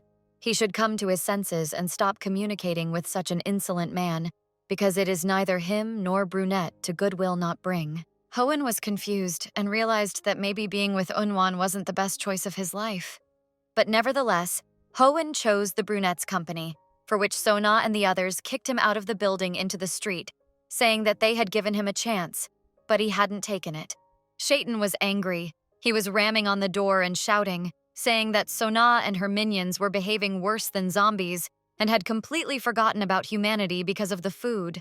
His screams caused Sona to grab the chain and just shut the front doors tight. Hoenn decided that when he died and became a zombie, this would be the first place he would come and eat this particular company. At that moment, Enwin came up to Hoenn from behind, put his arm around him, and reminded him that he had asked him 100 times not to throw around words about death. It was strange to see the smile on the brunette's lips when they were in such a stalemate, and the man said he was happy about Hoenn dragging him through by the hand, as it was very nice. Yenwan wasn't joking. He was quite serious about getting excited about it during the fight, which was highly inappropriate at that moment. The older man steered the brown-haired man away from the building, saying that he had just recently forgotten to turn off the gas in the kitchen. Ho-chin did not immediately get the meaning of the brunette's words, and when he did, his eyes looked like 2 tea saucers, and Yenwan continued to smile his warmest, most enchanting and eloquent smile, addressed only to Hoenn. The brown-haired man's guesses and assumptions were all true, and he realized it because his friend was silent and staring at him. A moment later, there was a huge explosion that blew up the entire building and took with it the lives of Sona and company, as well as part of the monsters that lived in the university. Hoenn looked at all this with wide-open eyes and didn't know whether to be happy or sad. The students who had locked the door from the inside and kept the protagonist out suddenly heard a strange sound. It turned out that zombies had come downstairs and were rapidly closing in on them, so they tried to untie the chain to open the doors. The problem was that they couldn't untangle the chain, and the monsters were already close by. Hoenn froze in the street and watched with all eyes. What was more surprising was that the scene with the locked door, the kitchen fire, and the students who can't open the door was very familiar to him. Had he really seen it in the movies? The monsters had gotten to their victims and were biting and chewing them with gusto, and those couldn't resist them. The brown-haired man suddenly thought that this was all far from reality. Hoenn watched as people died and he couldn't do anything about it, thinking that he would rather be bitten than them. At that moment, Enwin came up to him, noticing his friend standing like a stump, and then he put his hand over his eyes and asked him not to look at it. Shaitan looked at his eldest and suddenly realized that he had always seemed like a perfectly normal part of this whole nightmare. He alone was explainable and 100% real. So the two of them managed to make it to the new building, where they hid, waiting out the influx of zombies. Hoenn worried a lot about his acquaintances, but the older man didn't care. He understood perfectly well that those were dead, unless of course one of them was very unlucky. Suddenly, the brown-haired man concluded that his Unwan looked as if he knew in advance that this was how it was going to happen, so he wasn't surprised by anything, and was calm. The brunette didn't want to reveal all his cards and said it was just a simple premonition, as bad people don't live long. The younger boy didn't stop. He also didn't understand his friend's words that he was bound to survive even if everyone else died. Yenwan wasn't going to answer that question either, and he was fed up with the situation in general. Hoenn's nerves were frayed. He needed answers, so he clutched at his friend's arm, trying to stop him and get what he wanted. The boy realized that the older man was right in saying that he was stupid and had absolutely no idea what was going on, which was why he was asking him to tell him everything. Besides, he didn't hate Yunwon. Rather, it was already the other way around that the elder disliked him. After all, that's exactly what his friend's eyes were telling him. Kozin cried, for he realized that he was close to losing his mind, for he did not understand Yenwon's ciphers. And the latter was constantly angry with him. Shaitan also apologized for causing half the food to have to be given away, and the other half they lost on the way. At this point, Yunwon gave his friend an apple and said that he wasn't funny now. But he was funny in the canteen when he waved his ladle in front of the monsters.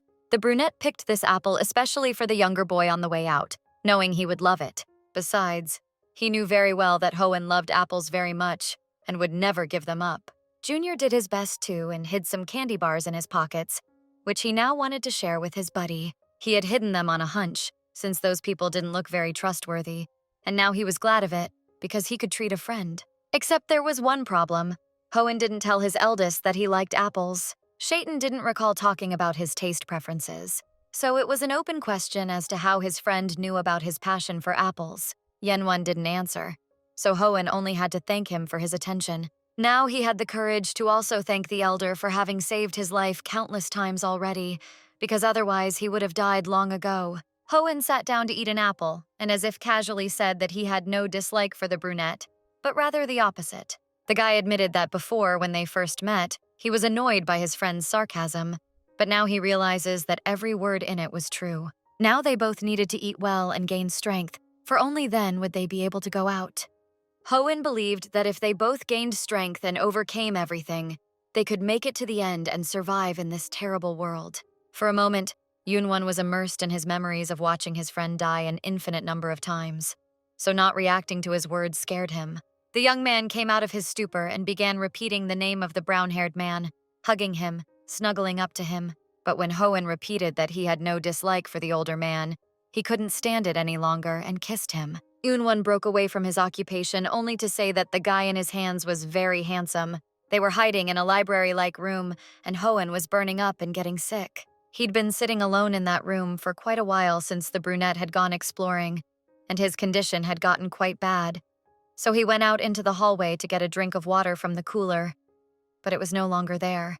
At this point, the guy thought that if they had stayed in the dormitory, there would be no need to think about water. At the moment when he wanted to go back and quietly wait for the elder, the guy heard the voices of the survivors. He was about to look at their hideout when he was suddenly stopped by Unwon.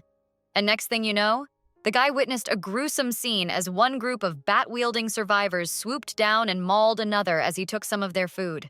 Moreover, the student with the bat started beating up the instructor, believing that it was not his concern what he would eat. This was the central library, where there should have been a lot of people by idea.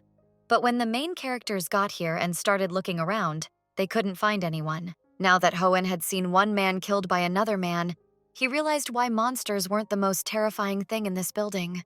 Once they were in a relatively safe place, Yenwon plowed the younger boy down and began berating him for going out alone and walking around obscurely, as if looking for death. Shaitan got up and said he was out because his throat was very dry and he wanted a drink. After all, he had caught a cold and now everything was blurry in front of his eyes. Yenwon scooped up the stag in his arms to carry him to a place where he could lie down for a bit. As always, Hoenn started to kick, embarrassed and asked to let him go.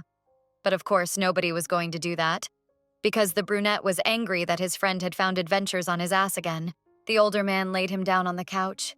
He didn't understand why he was wandering the halls in such a state. Then Enwin touched his friend's forehead with a cold hand, which gave him real relief for a few seconds. Outside, he was also lucky enough to find a can of soda, which he was going to give to the sick man.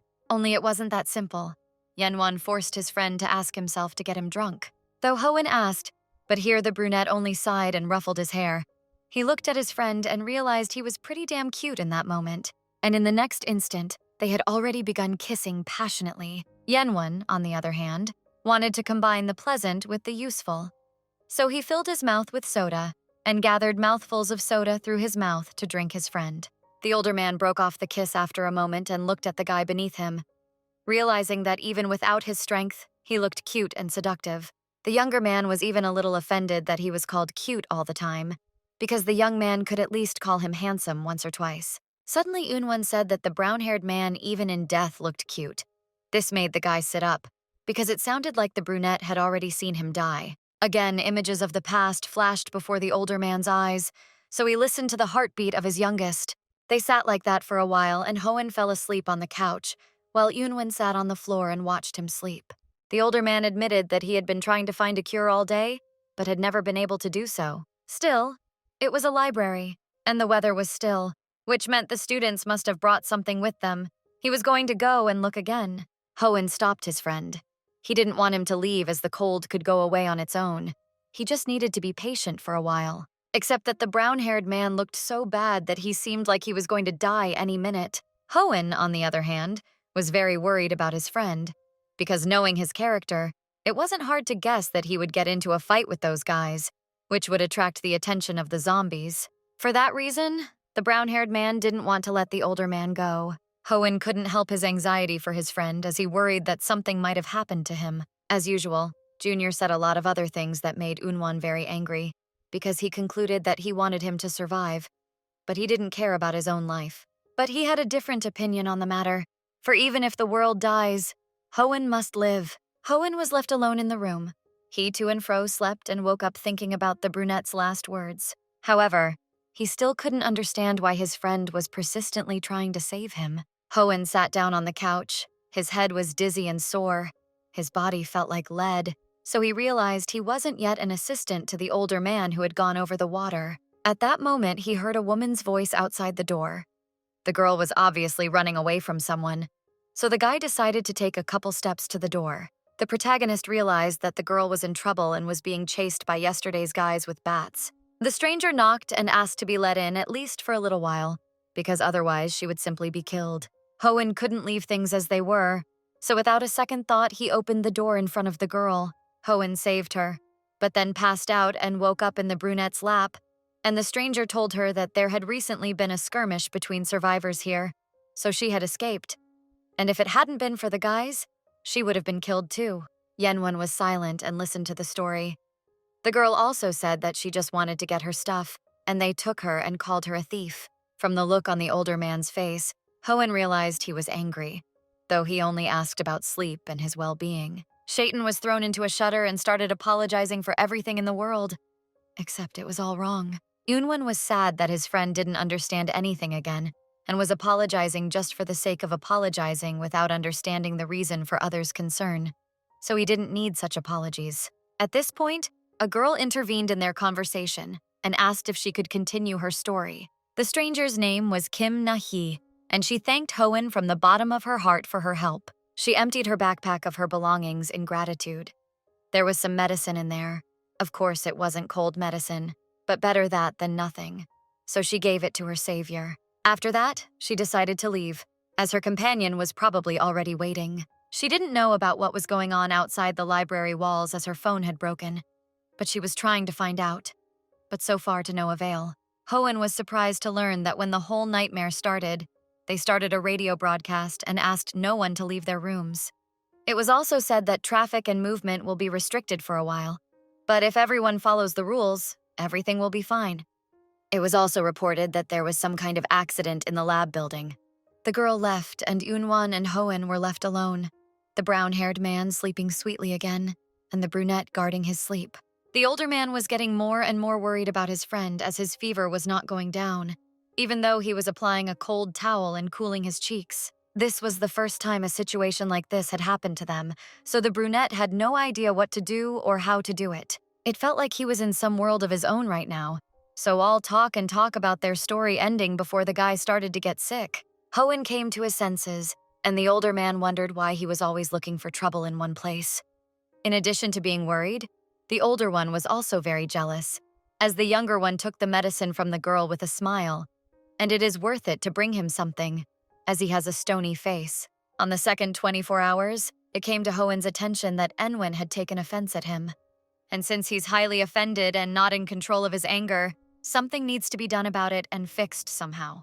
The older man thought he wasn't mad, since he simply couldn't be mad at Hoen, but he was offended that his favorite friend was being nice to anyone. Yenwon definitely knew how much he wanted Hoen to make it up to him, and to do that, he needed to take off his hoodie. The younger boy thought it was about an article of clothing since Nahaya had given it to him, but the brunette thought his friend was a little strange. All of the younger boy's words and actions seemed very sweet to the brunette, and he was afraid that if this continued, he would really misunderstand his friend.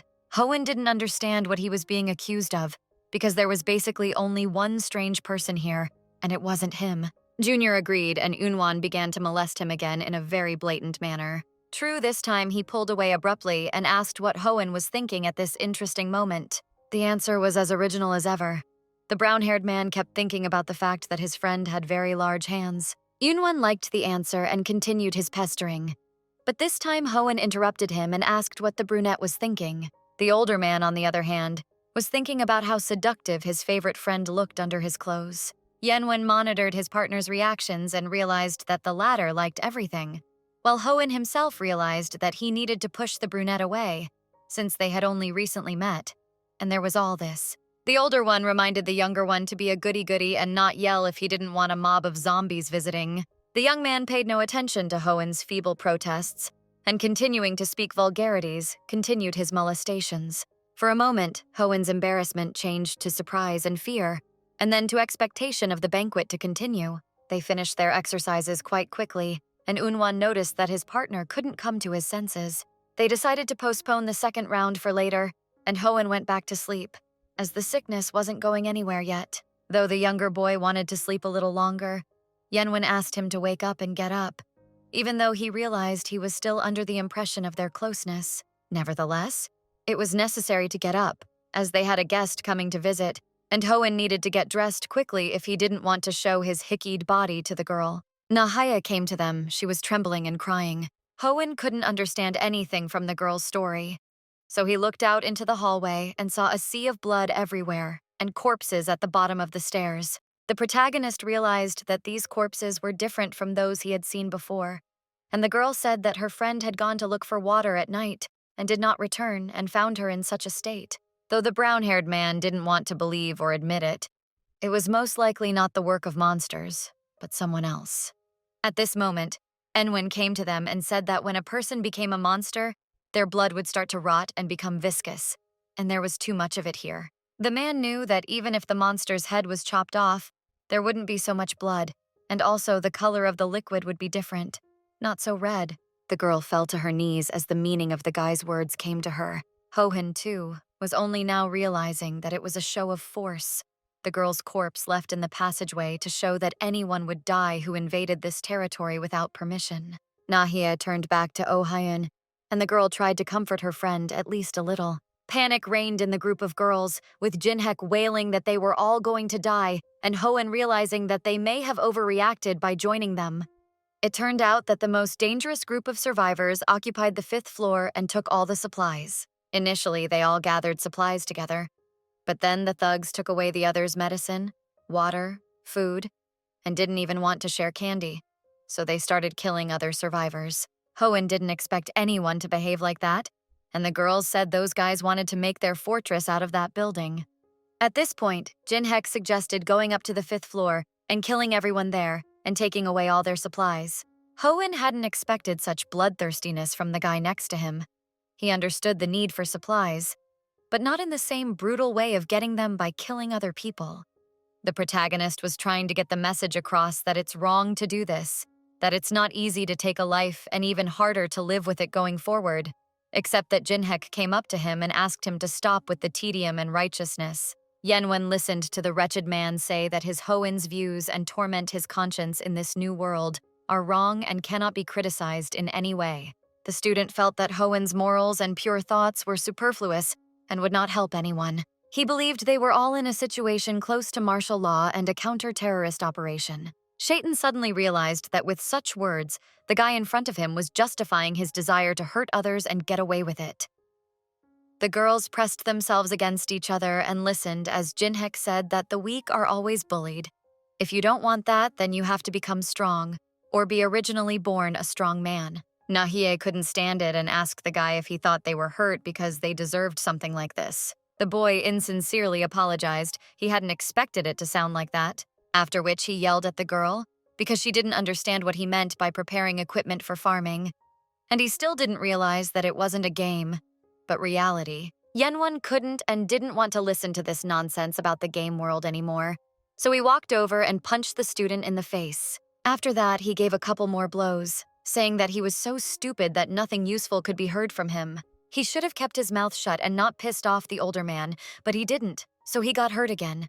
Unwon was angry, and very much so.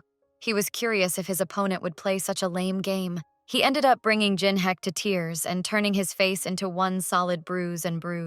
Yenwon warned the student one last time that he had better listen to his Hoen, as he was saying the right things. And it was even better if he sat in silence and even breathed through the time. Haon and Hohen began to discuss a plan of how to proceed. The problem was that their opponents never went on duty one at a time. They always went in groups. If those guys made up armed groups of 8, 9 people, their group was 5, of which only Unwon could fight properly. Hoen didn't write himself down as a strong man either. He realized that it didn't matter the time of day. They wouldn't have an advantage over the enemy anyway. Since that was the case, Enwin made the decision for him, saying they would go and do it at dawn today. Then he asked everyone to go to the top in 4 hours, because in any case the end is predetermined. Their little group armed themselves with everything they could and moved out to the point 4 hours later. While the others took a crowbar each, Jin Hyuk, as the most delinquent, was given an ordinary broom. And then Hoen brought back his own words that if it's a computer game, the best equipment is more properly given to the stronger players. And this is clearly not a guy. It was time to start their operation. The first one to go into the enemy's lair was Haon, since they at least already knew her. The girl decided to try and negotiate first, and if that didn't work, she'd give everyone else a sign. The girl went upstairs and Unwon picked up his axe and sat down to wait for the signal. Hoen watched his friend carefully and noticed that he was completely calm. So he asked permission to ask him one question. Na-hye was thoroughly embarrassed when she heard the brunette offer the brown-haired man a deal, a kiss for every answer.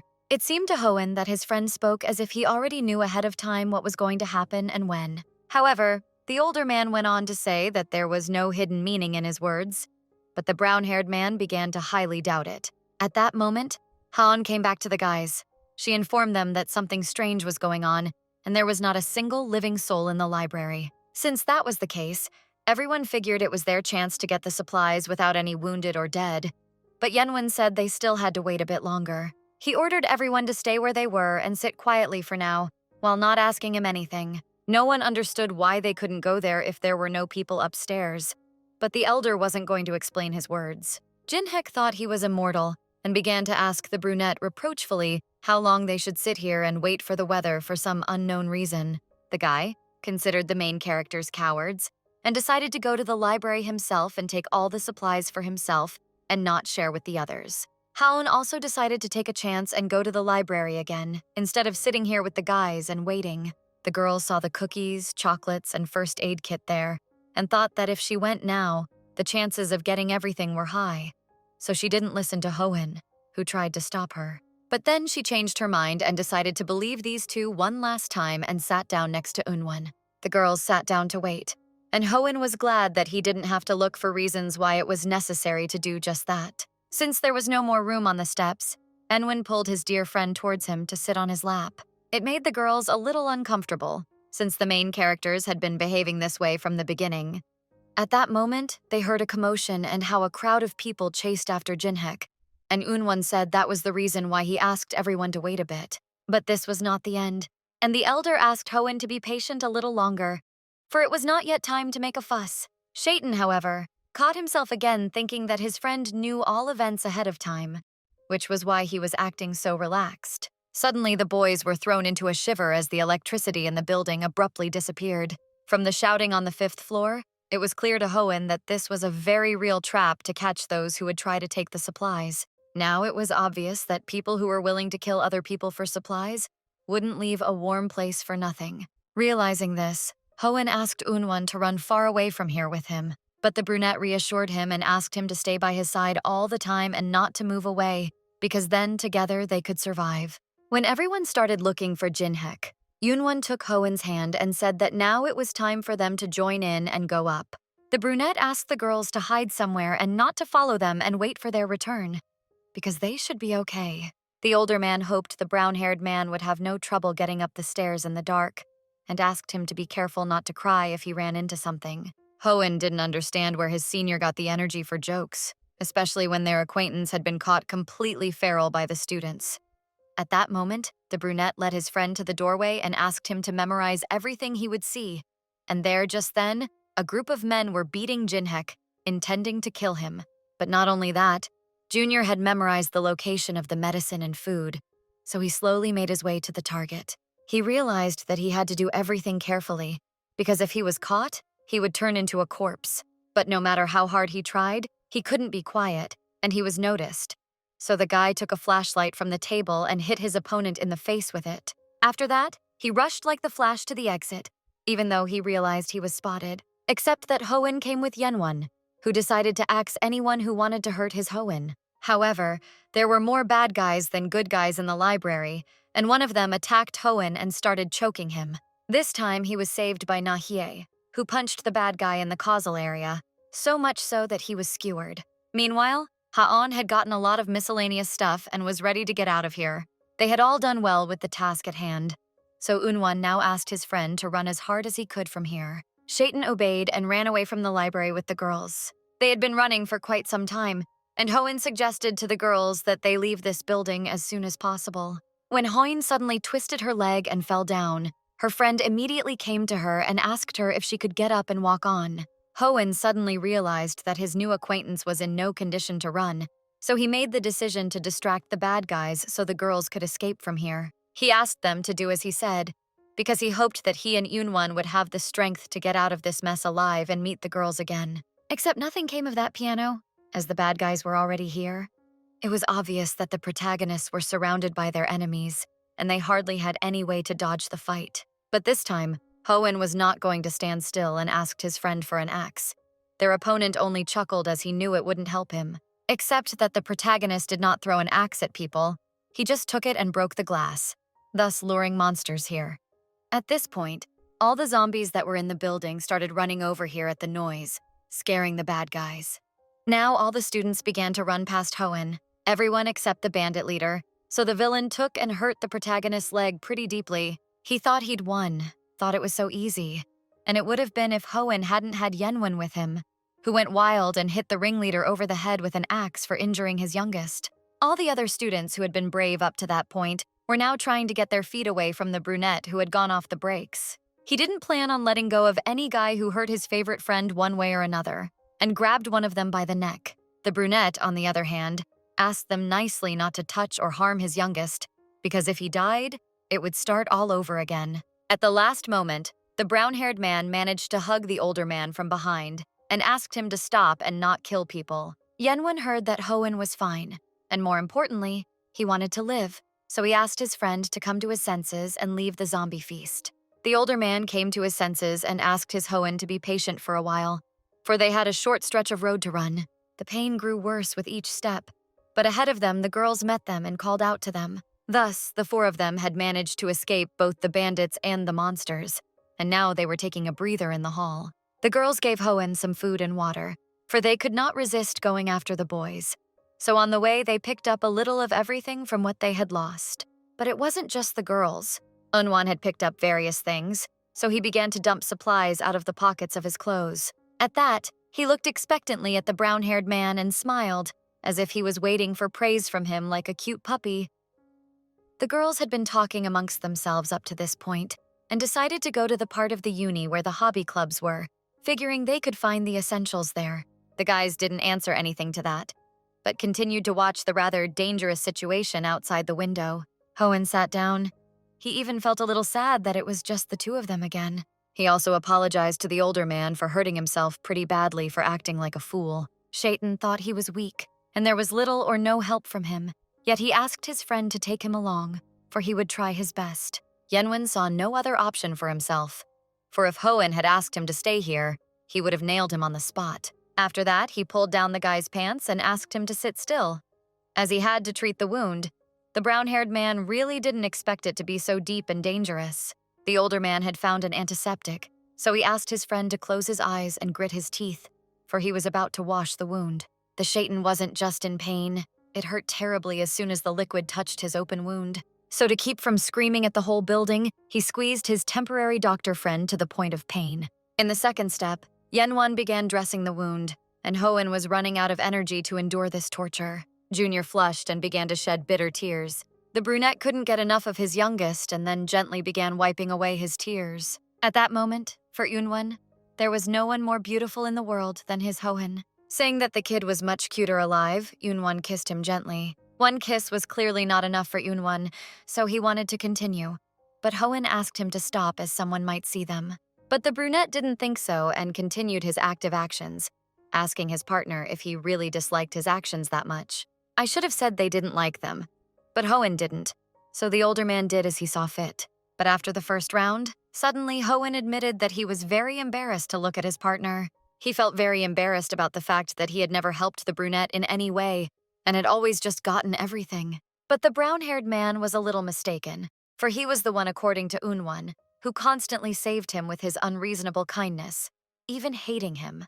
But the problem was that Hoen had never felt a sense of hatred toward his partner since the day they first met. It wasn't a lie, and the younger man asked Unwon if he was willing to follow his suggestion. Suddenly, Hoen thought about the fact that his friend was constantly getting his hands dirty in blood, killing monsters for him.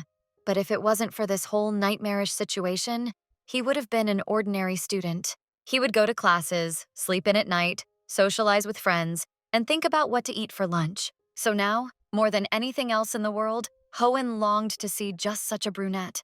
And to achieve this goal, the Shaitan suggested to the older man to get to the main gate together at all costs, because it was foolish to wait for help, so they had to save themselves. And even if he forgot what he had just said, let those all words remain in Unwon's memory. But it didn't make sense that only Unwon would remember all of this.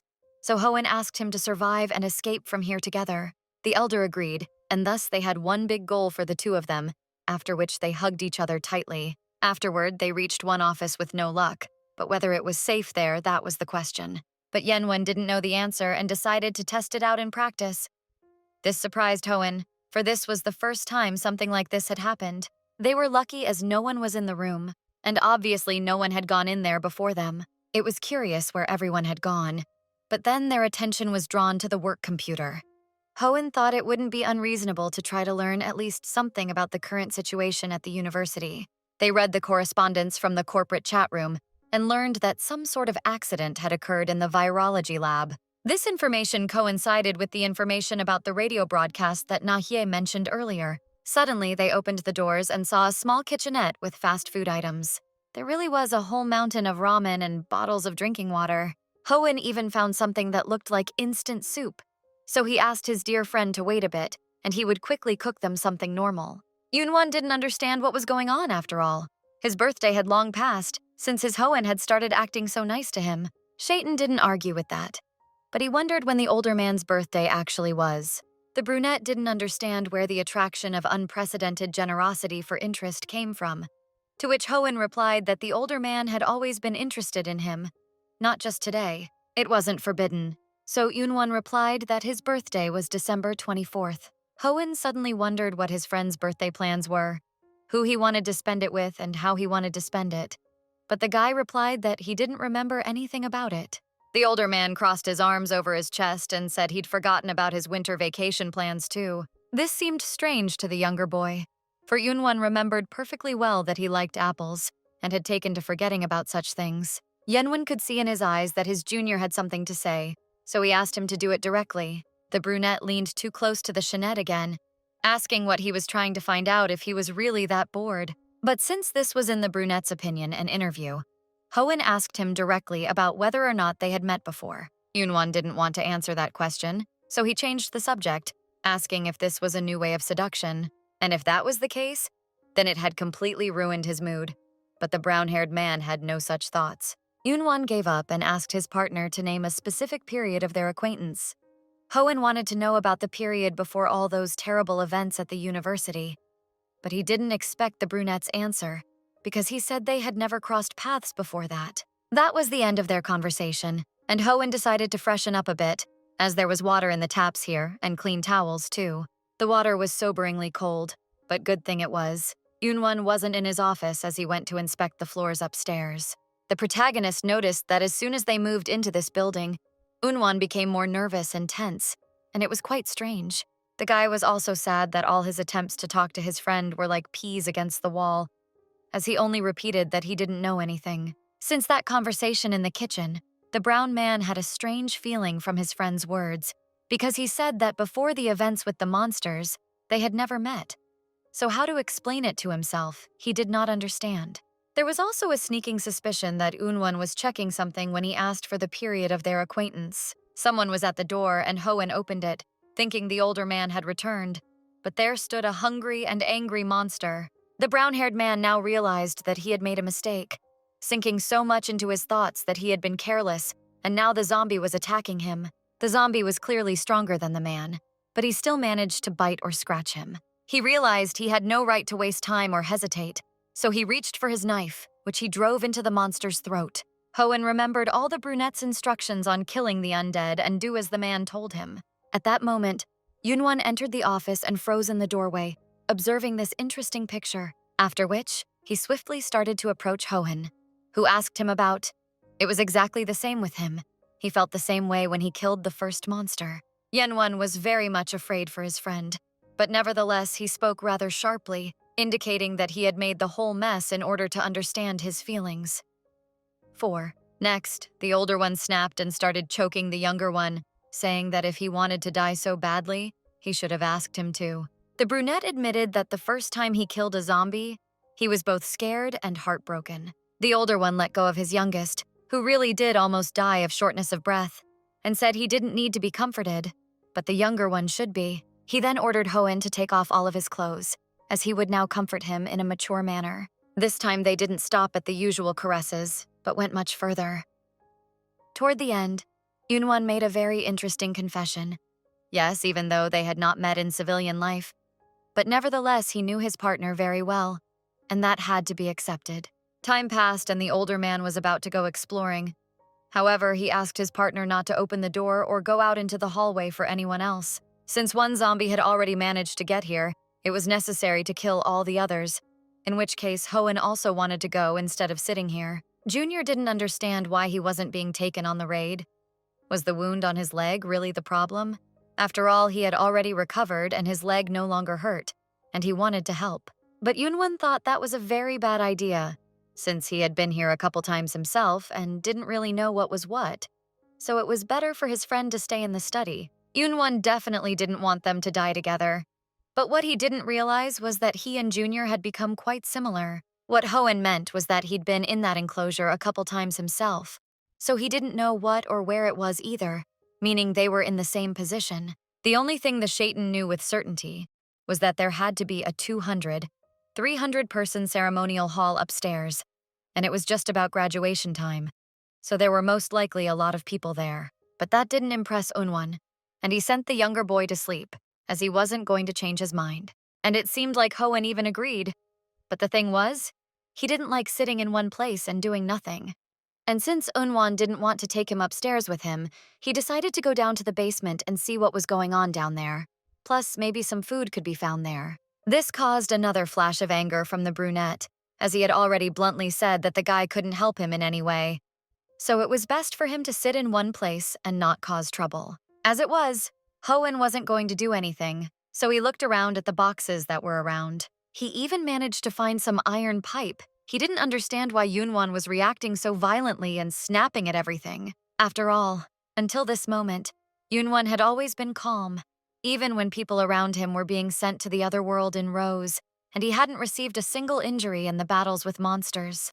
But now his confidence seemed to have evaporated somewhere, and he didn't know how he should proceed.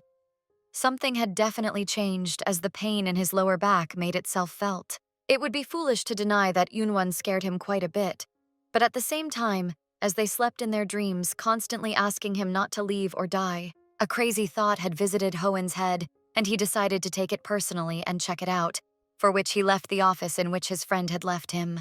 Meanwhile, Unwon killed the next batch of monsters, leaned against the wall and started looking out the window, remembering how he ran across the courtyard, how he was attacked by monsters and couldn't fight them off. He had a terrible headache attack, realizing that Hoenn was acting this way because he didn't know anything. Then, as the pain receded a little, he saw in the window Hoenn, who wasn't supposed to be there. Junior decided to go down to the basement and see what was there, because he was alerted by his friend's words. Right now, it was important for Hoenn to understand what Unwon was hiding from him, why he was trying to restrict so much, why he had become so irritable, and what it was that he had seen in this basement. The older one got his second wind and ran as hard as he could to the basement, realizing that he had made a mistake when he left the younger one alone in the office. The young man reached and immediately hugged Hoenn, asking him not to die, not to look at anything, and not to remember anything. Shaitan was shaking. He didn't understand why the older man had kept the truth from him, why he hadn't told him anything, even though he knew exactly what was going on here. Unwon covered the guy's eyes with his hand and asked him not to look again, and Hoenn didn't understand. He really didn't understand why Hyung didn't warn him beforehand if he already knew everything. This time, the older man was acting even stranger than usual. He almost fell on the stake, begging, pleading with the brown-haired man to forget everything he had just seen, not to let this little thing break him, for they must survive. Hoenn was well aware that what he saw before him were the corpses of people who had been untouched by the virus, all of whom had committed suicide. Hoenn realized that on the first day of this nightmare, such a decision would have seemed like a great option to him as well. But not now. Yes, he was scared, and that was an undeniable fact, and he might even have followed the other's example if he had seen it for himself. But he was with Unwon, and asked him why his words so often sounded like he was dead or about to die. The younger boy was hurt, as he realized that Unwon had not trusted him for a single moment from the first moment they met until now, and had absolutely no faith in him. Hoenn cried as he now had to admit the unbelievable truth that he had all along closed his eyes to, as it was uncomfortable and unbelievable, so he pounced and asked the brunette if he had really seen him die. As hard as it was to run away, no one was going anywhere, so Unwon said that yes, he had seen Hoenn's death and lost count somewhere around the 20th time. Hoenn hugged the older man. He could see clearly now that he had become the biggest test for this man who knew him best, who had protected him, never let him down, and was always at his side. Before all these terrible events, Unwon, like many other boys his age, went to classes, listened poorly to the teacher at lectures, and scribbled something in his notebook. To tell the truth, he almost fell asleep. But maybe he did, because there was no one else in the classroom except for the teacher, who had not yet left. The young man understood that most likely now he would have to listen to the man's tedious lectures on behavior again. But he couldn't help it, because the lectures were very boring. At that moment, he looked out the window and saw Hoenn in the company of inveterate smokers lurking around the corner. Shaitan listened with a fake smile to his friend's gossip about some older man they called very strange. Yenwon didn't deny that he didn't understand this guy, who now sent his friends into the woods for mushrooms, but in fact smiled sweetly at them, saying he was a kind-hearted man. The brunette knew well this type of person, who is always nice and friendly with everyone, always smiling and can support any conversation. But when the guy was alone, he pulled out a pack of cigarettes and smoked. Meanwhile, the teacher was talking about the term dead man's switch. Unwon stared at the smoking Hoenn for quite some time, when suddenly a classmate approached him and reminded him that he had promised to come to their party at the end of the semester.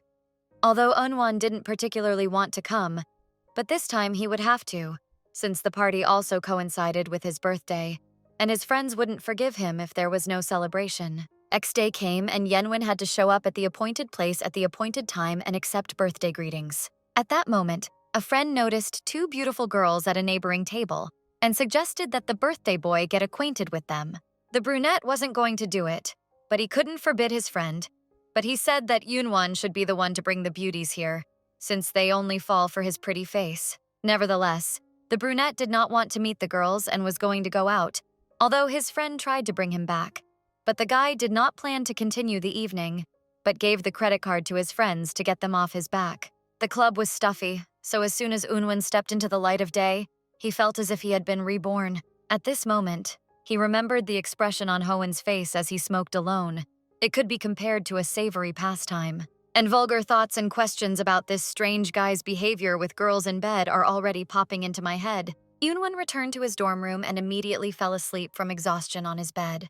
The young man himself was well aware that such thoughts were strange to say the least, so he figured that if he got a good night's sleep, everything would be back to normal in the morning.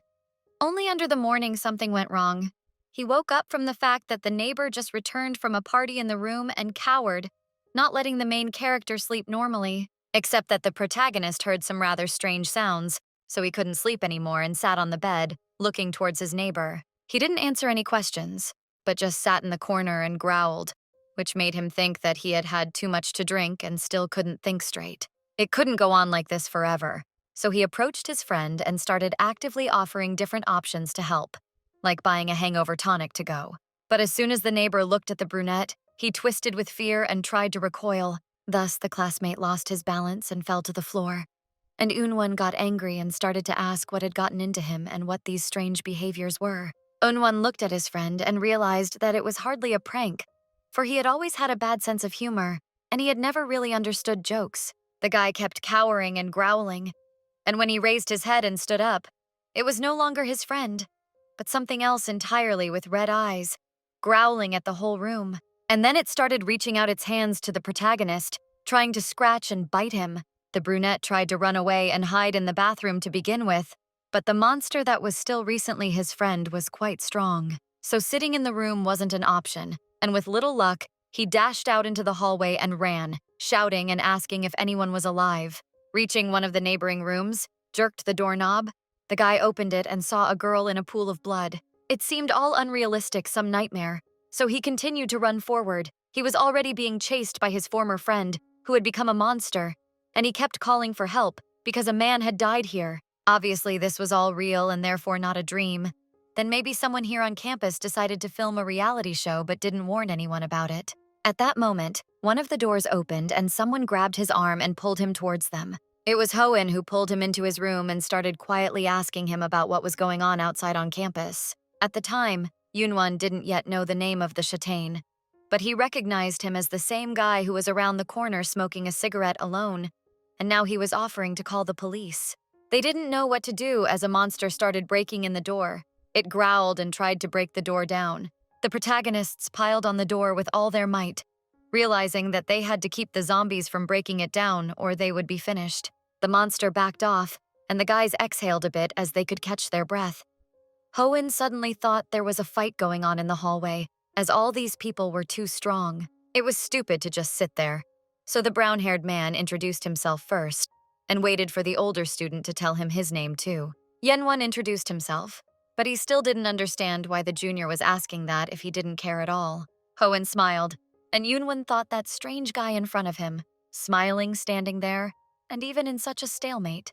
Maybe someone else wouldn't pay much attention to the little things, but the problem was that the older one was scrambling to see the younger one, who was looking for something on his phone. Shaitan, on the other hand, had already reached the police and said he was calling from a university dormitory, except that no one on that wire would even listen to him all the way through, telling the guy to hang up and it was all an evil joke and they were dealing with serious stuff. The police hung up.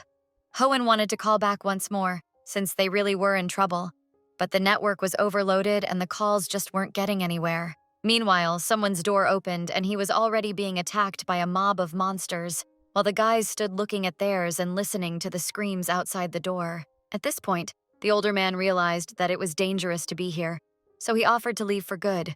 Hoen asked to tell him what was going on there, but Yunwon wasn't going to do that, as he realized that no one would believe him. So he offered to see everything with his own eyes. That time was the first time they and the other survivors had managed to get to the shower room, and they were now sitting there. The girl with the glasses kept checking the student forum, and there were constantly updated pictures from the scene, and they didn't look fake. It didn't look much like mass murder either, because there was no maniac who gnawed his victims with his teeth, so no one could come up with a normal explanation for what was happening. Hoen thought back to the picture he'd seen on the way here, and realized that what he'd seen bore little resemblance to a simple murder. There was already starting to be a disagreement within their small group, as one of the students started yelling at the girl and blaming her for the fact that the police still hadn't arrived, but she, like everyone else, didn't know why no one was rushing to save them. Meanwhile, Hoen noticed a huge gash on one member of their group's leg and thought he had hit something while running here. So the brown-haired man suggested that everyone pay attention to the guy with the leg wound, since he had been looking painful for some time now. His intuition didn't fail him, and their new acquaintance turned into a monster and attacked one of them, sinking his teeth right into his neck. While everyone stood in shock and didn't know what to do, Unwon picked up a heavy chair and was clearly going to use it as a weapon. Yeah, the monster got hit in the head. But now they needed to get out of here. But before they did, they barricaded the door. So this whole township thing wasn't so easy to figure out. Yenwen, on the other hand, was left one-on-one with the monster. But although he was cheering with all his might, he still couldn't knock out his opponent. The brunette asked Hoenn to help him drag his classmate into another room and lock him there. And until the other came to his senses, run as far away from here as possible. So the protagonist and the girl left the shower room and fled to an unknown place, not even knowing if it was safe or not. But it was just as dangerous to run down as it was to be here, because there were also many wounded and dead. So we had to check the safety of that place first. The security check was to be handled by one of them, so as not to go there in a crowd and attract unnecessary attention. Since it was a girl who had suggested the idea, she should be the one to check it out, according to the logic of one of the guys in their group. Unwan didn't share these views but kept quiet. But the guy was getting more and more aggravated and said that if they continued to stand here, they too would become zombies.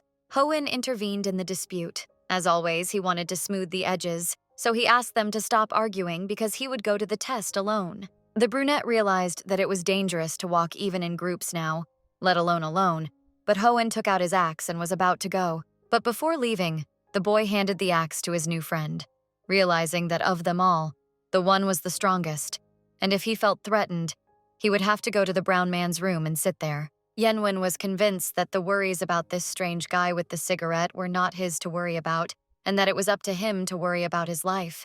The persuasion and deal with his conscience continued, the brunette talking himself into leaving the guy alone as he had every right to do whatever he wanted with his life. It had been quite some time since Hoenn had left, but no word from him had been heard, which was pushing certain thoughts. It was hardest for the girl to contain and hide her emotions.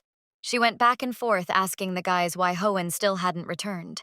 It was logical to assume that something had happened to the guy, and he was just scared and hiding somewhere, but that was a best-case scenario.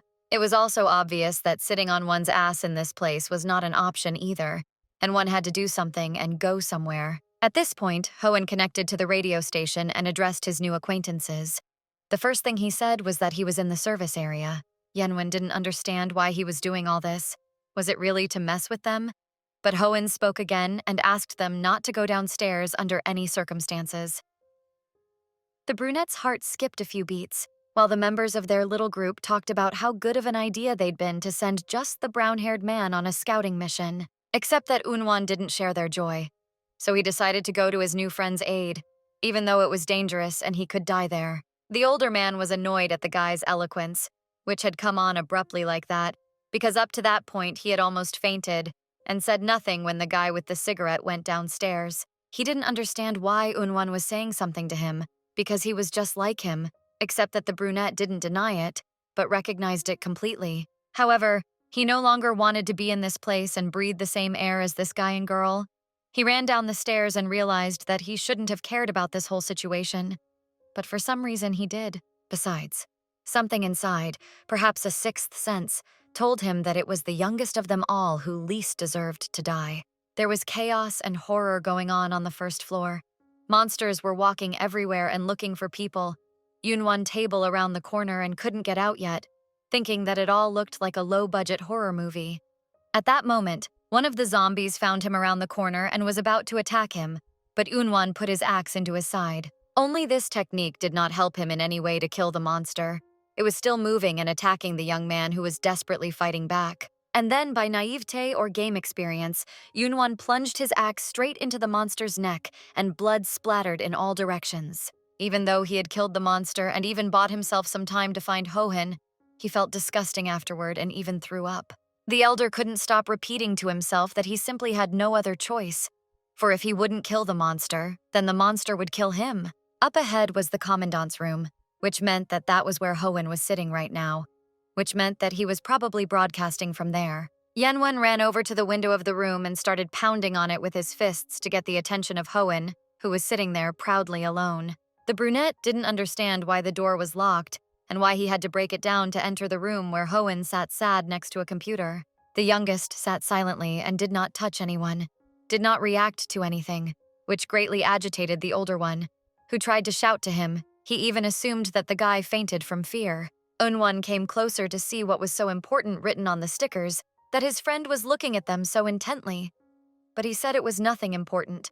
He just liked apples very much, and his grandmother had an apple orchard in the village. Hoen told me that his grandmother, every time he came to visit her, selected the ripest and prettiest apples for him, and this vacation he was just about to go to visit her. Yenwen dropped the axe and turned the guy's chair around to face him, trying to see his face and figure out what was happening to him. He saw the wound on the guy's arm and the blood that was dripping on the floor, and heard his voice asking why he had come when he had asked them not to come. Hoen had no more strength left. He had been crying for too long, in pain for too long, worrying about others for too long, so he was starting to pass out. After some light breaking, the guy came to his senses and admitted that, truth be told, he thought no one would come to him. Tears poured down his pale cheeks. He admitted that although he had told no one to come, and indeed no one came, then he was afraid, because more than anything else in the world, he did not want to die alone. Hoen was in too much pain and fear and didn't want to die, and Yunwen signed his weakness as he had no idea how to save his friend. The older man realized that the guy in front of him was dying now, slowly and inevitably, until a couple of hours ago they had been talking. But now he was a pale version of himself. But the problem wasn't even that the guy was dying. It was that he had turned into a zombie. So Yunwan picked up his axe to chop off his dear Hoen's head so he wouldn't be tormented in his new body anymore. His heart clenched in his chest as the elder didn't realize if he could find the strength and force himself to kill an innocent man who had been bitten by monsters so that he wouldn't become like the ones. Except that a moment later, something happened that he could not have expected in any way. The brunette woke up again at the same time, in his room, in his bed. It was logical to assume that everything that had happened before had been a dream, but it was unlikely that dreams could be that realistic. So he stared at his hands in horror. Suddenly, he realized it wasn't a dream as his buddy was turning into a zombie again before his eyes. So he grabbed a paper knife from the table. It was definitely not a dream, and his friend became a monster again and attacked him again. But this time, he was expecting it, so he cut off his head with a knife. If everything was happening again, then Jong Huchen too had to be alive and still in his room. The only thing the lad understood very well was that he must get to the little one's room, must make sure he was all right, and then sit down and talk to him. The young man ran to Hoen's room and began to bang on the door, for he remembered perfectly well all the events that had happened to them recently. Moreover, he remembered the password to the guy's door, so he entered it in an attempt to open the door. And a miracle happened. It opened. At that very moment, Yunwan saw Hoen sleeping sweetly, calm and completely alive. He stood there covered in blood and just stared at him.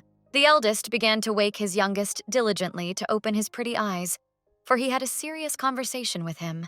Hoen started to open his eyes, but he didn't expect to see a guy covered in blood, who said he had died yesterday and didn't understand how he had managed to stay alive. But the youngest was only now frightened, as he didn't understand who had broken into his room and what he was demanding from him. Yenwen grabbed his arm and started asking him if he didn't remember how there was a bite mark in that very spot, and the blood was gushing out like a fountain. The older man kept saying strange things and he looked like a maniac. So Hoen pushed him away with his foot and once again asked him who he really was. Moreover, Shanton took a knife from the table and with shaking hands pointed it at the brunette, repeating his question, who the guy was and how he got here. The problem was that Hoen remembered absolutely nothing. Only Unwan remembered everything, who now didn't understand what he should do or how to go on living. The older man was already beginning to think that he had lost his mind completely, that he was seeing all sorts of nonsense that normal people don't see. Still, Yunwan needed answers, which he had to give to Hoen, who was scared shitless and asked the brunette to stay away from him. The older man also felt a wave of despair. He didn't understand what was going on here, and why he was the only one who remembered everything, while Hoen pretended not to understand what was going on. Shotten, as always, tried to get into his state. I'm a kind guy, so I tried to calm my opponent down and ask the one he did to him. At that moment, a girl knocked on their door, screaming and begging to be rescued.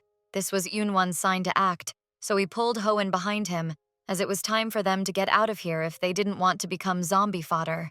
The older one ran forward, pulling his little one behind him, only this time they were blocked by two monsters. Enwin covered his dear friend with himself. He realized that they were making too much noise, so the monsters started to converge on their screams. Now it was too late. One of the zombies had just attacked Hoen, and he backed up out of fear and started to fall downward out of the window. The older man tried to grab his arm, but he failed and the guy fell to the ground and died of injuries incompatible with life. After that, the brunette woke up in his room again, and out of worry, he even fell off the bed and tangled himself in the blanket, and then threw up.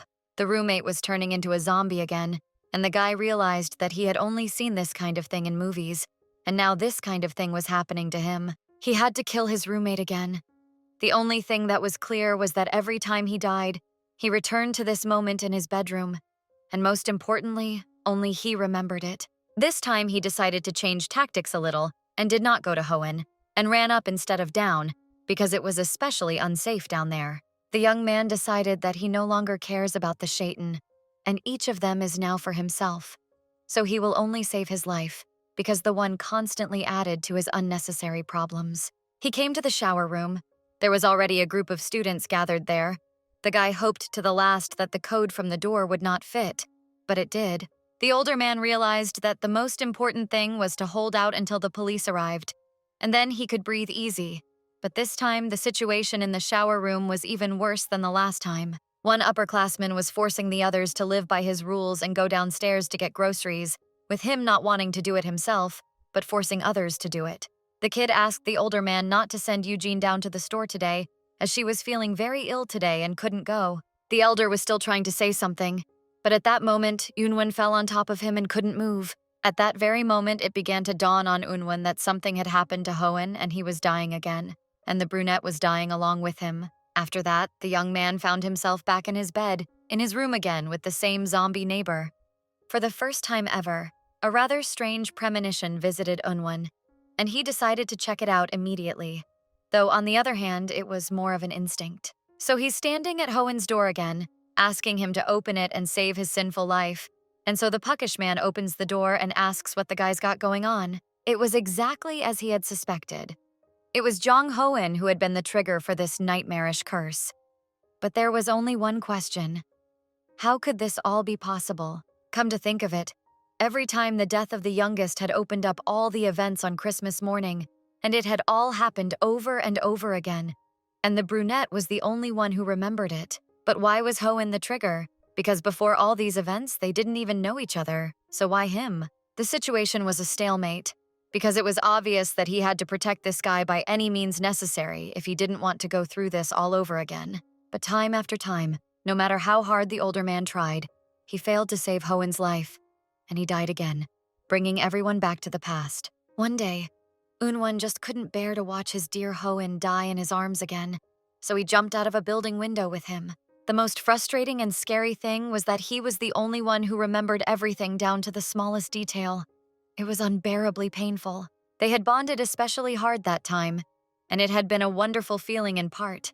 But Unwon knew full well that in a few moments, Hoenn would forget him again.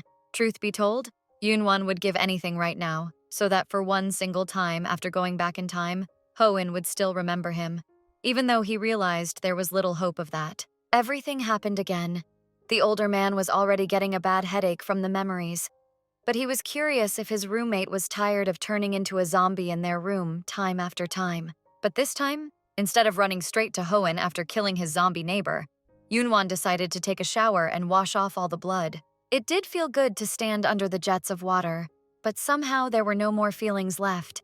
He wondered what he should do after this, and realized he would have to go and check on the youngest. He would again play the role of the student he was seeing for the first time, and they would again pretend to talk to each other for the first time.